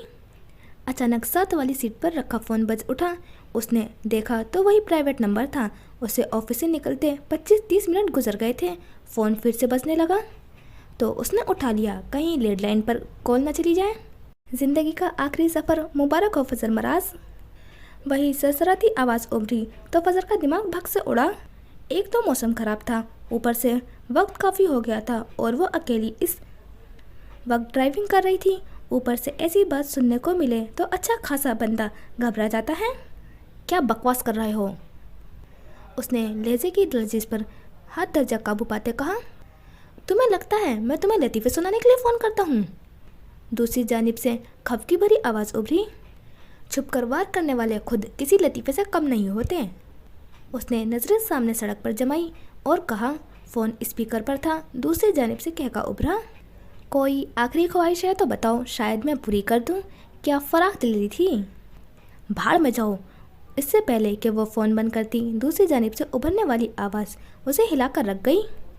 गाड़ी के ब्रेक फेल हैं फजर मराज, तुम खुद को सर्वाइवर कहती हो ना, अब अपनी मौत से बच कर दिखाओ। दूसरी जानिब एक खौफनाक कहका उभरा और फ़ोन बंद हो गया। फजर के हाथ से स्टीयरिंग छूटते छूटते बचा। उसका दिल उछलकर हलक में आ गया। उसने चेक करने के लिए अपना पाँव ब्रेक पर रखा और उसे अपनी मौत आंखों के सामने नाचती दिखाई दी, क्योंकि गाड़ी के ब्रेक वाकई फेल थे। गाड़ी उसके हाथों से छूट रही थी। पूरा जिस्म जैसे पसीने से नहा गया। चेहरे की रंगत जर्द पड़ गई। मौत नहीं, अभी नहीं, उसे अभी नहीं मरना था। वो खुद पर काबू पाते गाड़ी को संभालने की कोशिश करने लगी, लेकिन आधा किलोमीटर भी अभी नहीं चला होगा कि उसके सामने सड़क के बीचों बीच एक गाड़ी खड़ी नजर आई। 11:15 का वक्त हो चुका था। आबादी के लिहाज से ये इलाका ज़्यादा सुनसान नहीं था। उसने गाड़ी की रफ्तार आहिस्ता करनी और ब्रेक लगाने की कोशिश की, पर यह नहीं हो पाता। वो हॉर्न दे रही थी। वो गाड़ी का रुख मोड़ना चाहती थी, पर उसके हाथ जैसे बेजान हो गए। उसने पूरी कुव्वत से गाड़ी का रुख बदला। गाड़ी मेडियन से टकराई। स्टीयरिंग उसके हाथ से छूट गया और अगले ही लम्हे धमाका हुआ और गाड़ी उछलकर दूर जा गिरी। फजर की आंखों के सामने अंधेरा छा गया। गाड़ी उल्टी पड़ी थी और फजर ने पूरे दुनिया घूमती महसूस की। सीट बेल्ट बंद होने के बाद वो अपनी सीट पर जमी रही, पर उल्टी गाड़ी में वो खुद भी उल्टी थी। उसकी आंखें सामने सड़क पर जमी थी। खूबसूरत हैसल आंखें जिन्हें अभी बहुत सारे नाइटमेयर्स बुने थे, वो धीरे धीरे बंद हो जाना चाहती थी, हमेशा हमेशा के लिए, और वो उन्हें बंद होने से रोक रही थी। बार बार आंखें फाड़कर उन्हें खोले रखने की कोशिश कर रही थी। एक बड़े धमाके के बाद समाज जैसे जवाब दे गई थी, जिसमें जाने कहाँ कहाँ टूटा कांच घुस गया था। दर्द की एक लहर पूरे जिस्म में फैल गई। अब क्या होगा? उसके डूबते जहन ने बेइख्तियार सोचा। कोई उसकी मदद को नहीं रुकेगा। कुछ देर बाद एक धमाका होगा और वो गाड़ी समेत जल जाएगी। दिमाग के किसी एक कोने ने अपनी सोच से अजियत पहुंचाई। नहीं नहीं, मुझे मरना नहीं है। उसने हाथ पांव मारने की कोशिश की। मुझे जीना है, मुझे मरना नहीं है। प्लीज़ हेल्प, वो ज़ोर से चिल्लाई, पर आवाज़ हलक में ही फंस गई। अभी तो मैंने शुरुआत की है, अभी तो बहुत कुछ बाकी है। नहीं, मुझे नहीं मरना। उसकी हैजल आंखों से आंसू टप टप गिरने लगे। जाने कितने मिनट गुजर गए, पता नहीं कोई गाड़ी पास से गुजरी या नहीं, किसी ने देखा या नहीं। हाँ, उसे इतना पता था कि कोई बचाने नहीं आया। हम इंसान अपने सारे ख्वाब लिए मिट्टी के सुपुर्द हो जाते हैं, पर कोई हमें बचाने नहीं आता। अब उसकी आंखें बंद हो रही थीं। वो मजीद खोले नहीं रख सकती थी। उसने तकलीफ से मुंह भींच लिया, बेआवाज़ रोई रही। मौत को इससे फ़र्क नहीं पड़ता था कि वो फजर मराज थी और उसे बुलंदियों पर राज करना था, और मौत को इससे भी फ़र्क नहीं पड़ता था कि वो मलका मलून थी। अलबत्ता मौत का खौफ बड़े बड़े सूरमा को छक्के छुड़ा देता है। उसकी आंखें बंद होती चली गई। आखिरी बार उसने अपनी पूरी कुव्वत जमा करके आंखें खोली तो उसे नम आंखों से कोई अपनी जानिब भागता हुआ आता दिखाई दिया। रोड पोल्स की रोशनी में उसे कुछ साफ दिखाई नहीं दिया। वैसे भी चश्मा उतारा हुआ था। वो कुछ देर मजीद होश में रहना चाहती थी पर नहीं रह पाई। उसका जहन अंधेरों में डूब गया। हाँ, कोई था जिसकी गाड़ी तूफान की तरह आकर कुछ फासले पर रुकी थी। कोई था जो अपनी गाड़ी से निकला और पागलों की तरह उसकी जानिब भागा था। फजर, आर यू हियर? कोई था जिसके लबों से पहली बार उसका नाम पुकारा गया था। हाँ, वो रईस औरंगजेब था जो उसे गाड़ी से निकालने की पूरी कोशिश कर रहा था। वो जिन हवासों में यहाँ तक पहुँचा था, मुराद या अरुजा को फ़ोन करके इत्तला करना भी भूल गया था। उसने पूरी ताकत लगाकर फजर को गाड़ी से बाहर निकाला ही था। वो उसके बाजू पर झूल गई थी। वो गाड़ी से कुछ फासले पर उसे लिए बैठा था। सुरमई पैंट और सफ़ेद ड्रेस शर्ट में वो अभी तक ऑफिस के होलिये में था। फजर के चेहरे को उसने पहली बार इतने करीब से देखा था और फिर उसने अपने दिल को रुकते पाया, रुक रुक कर चलते पाया। कुछ हुआ था, समझ नहीं आया था जान गई थी या जान आई थी। प्लीज़ आंखें खोलो, उसने अपने खुश्क लब पर तर करते हुए उसके गाल को हाथ से थपथपाया। वो उसे जगाने की कोशिश कर रहा था। वही चेहरा, वही होठ, वही पेशानी। जिंदगी यूं ही तो नहीं गुजार दी थी।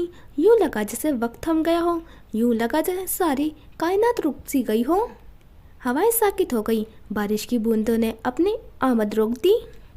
मनार, उसके गाल को नरमी से छूते हुए रईस औरंगजेब के हाथों की लर्जिश वाज़ेह थी। 23 साल बाद वो ख्वाबज़दा वजूद हकीकत का रूप धारे उसके बाजू में था। समझ नहीं आ रहा था उसे किस नाम से पुकारे, मनार या फिर फजर। वो जैसे हवासों में नहीं था। उसके बार बार थपथपाने पर फजर ने कसमसाकर आंखें खोलने की कोशिश की पर वो नाकाम रही। मैंने तुम्हें माफ़ किया, मोहब्बत तुम्हें माफ़ नहीं करेगी। हाँ, मोहब्बत ने उसे बड़ी गहरी सजा दी थी। 23 साल उसने सजा काटी थी। अब शायद इनाम का वक्त था।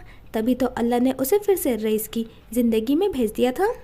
वो उसे हैरत जदा सा तक रहा था, शुशुद्दर सा, जैसे कोई ख्वाब हो कि आँख खोली तो सब खत्म और वो आंखें नहीं खोलना चाहता था। वो ये ख्वाब देखना चाहता था। आंखें खोलो प्लीज़, मेरी सज़ा ख़त्म कर दो, वो भर्राए हुए लहजे में बोला। और फिर सियाह बादलों से ढके आसमान ने देखा कि एक दर्द भरा आंसू था जो 23 सालों बाद उसकी आंखों से निकला और फिसलता हुआ फजर के चेहरे पर जा गिरा। बादल जोर से गरजे और बिजली की कड़क सुनाई दी। उसके साथ वो किसी शहर से जागा एक तलस्सुम सा जो टूट गया था। तेज़ हवा के साथ ही बारिश की बौछार शुरू हुई। वो जैसे आंखें पटपटाते समझने की कोशिश कर रहा था कि आखिर वो कहाँ था और हुआ क्या था। फिर उसने अपनी बाहों में फजर को देखा।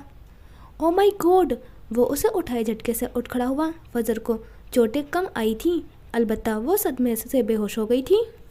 मौसम के पेश नज़र ट्रैफिक बहुत कम था। रोड पोल्स की धीमी रोशनी में तेज़ हवाएं और बरसती बारिश के दौरान वो उसे अपने बाजू में उठाए हुए गाड़ी की जानिब बढ़ रहा था। जिंदगी में पहली बार रईस ने किसी औरत को खुद से इतना करीब किया था। मुराद आलम उसे देख लेता तो यकीनन सदमे से बेहोश हो जाता। आखिरकार रईस औरंगजेब के कसरती बाजू भी किसी काम आ ही गए। वो फुर्ती से उसे गाड़ी में बैठाकर सीट बेल्ट लगाता दूसरी जानिब खुद बैठा और गाड़ी को जन से भगा ले गया। बारिश अब तेज़ी से बरसने लगी थी। आने वाला वक्त यकसर मुख्तलिफ होने वाला था। अगली किस्त इंशाल्लाह 15 दिनों बाद जारी है। फाइनली 12th एपिसोड हो गया कंप्लीट और मुझे पता नहीं क्यों ये काफ़ी लॉन्ग लगा जबकि था नहीं। और एपिसोड की बात करें तो विलियम के लिए ज़्यादा बुरा लगा है क्योंकि उसका अब कोई भी नहीं है, एक फ्रेंड तक नहीं है, क्योंकि नील, जेनी और अब जॉर्ज तीनों ने ही उसे धोखा दिया है। और मुझे सबसे ज़्यादा गुस्सा जॉर्ज पर आ रहा है। मतलब इतना हसद था उसके अंदर, अब तक तो पता ही नहीं चला था और अब विलियम का ये हाल हो रहा है तो मुझे विलियम के लिए सबसे ज़्यादा बुरा लगा। फजर के साथ तो सब अच्छा ही हो रहा है, लेकिन मैंने फर्स्ट डे काफ़ी इन्जॉय किया था फजर का। मैं सोचती थी कि वो कॉल रईस कर रहा है, लेकिन अब जब एंड में रईस उसे बचाने आया तो मुझे लगता है कि कोई और कर रहा है। लेकिन मैं अब कंफ्यूज हूँ, आपको क्या लग रहा है? और सोनिया चाहती क्या है आखिर? अगर मारना चाहती थी तो रईस को क्यों कॉल की? और फिर रईस उसे छोड़ देगा अगर उसने अभी ये सब किया है तो? पता नहीं क्या चल रहा है। और एक बात और थी, जब फजर की मामा चारपाई पर बैठी रो रही थी तो उस सीन में एक सीन याद किया था फजर ने, जब उसे खून की उल्टी हुई थी। तो क्या उसे कोई डिजीज़ है या फिर उसके माँ बाप ने जहर दिया था? क्योंकि जैसा उस सीन पर फोकस किया है तो मुझे लग रहा है कि कुछ तो हुआ था। और एक बात और थी, मैं काफ़ी एपिसोड से बात करना चाह रही थी उस पर, कि उफ़क बहन थी अगर रईस की तो विलियम भांजा ही हुआ, शायद भांजा ही कहते हैं। तो इस हिसाब से तो फजर होने वाली मामी हुई थी। तो जब विलियम ने होने वाली मामी से ही निकाह कर लिया है तो रईस अब तो विलियम को भी नहीं छोड़ने वाला। तो देखते हैं अब किस किस का एंड में डेथ होती है, लेकिन मुझे किसी की भी हैप्पी एंडिंग होती नज़र नहीं आ रही। आपको क्या लगता है कि इसमें हैप्पी एंडिंग होगी? कि सभी का ऐसा करैक्टर दिखाया है कि हैप्पी एंडिंग हो नहीं सकती शायद। देखते हैं अब आगे क्या होगा। और आपको क्या लग रहा है? आप अपना रिव्यू लाजमी शेयर कीजिए और प्लीज़ चैनल को सब्सक्राइब कर दिया कीजिए, क्योंकि मैं अपनी तरफ से पूरी कोशिश करती हूँ कि जल्दी से जल्दी एपिसोड अपलोड कर सकूँ। और आप सब्सक्राइब कर देंगे तो मुझे और मोटिवेशन मिलेगी। तो प्लीज़ सब्सक्राइब कर दिया कीजिए। लास्ट टाइम भी मैंने चांद रात को अपलोड किया था लेकिन आपने फिर भी सब्सक्राइब नहीं किया, तो प्लीज़ सब्सक्राइब कर दिया कीजिए। इसमें कोई एफर्ट नहीं लगता, आप चाहे करके देख लीजिए।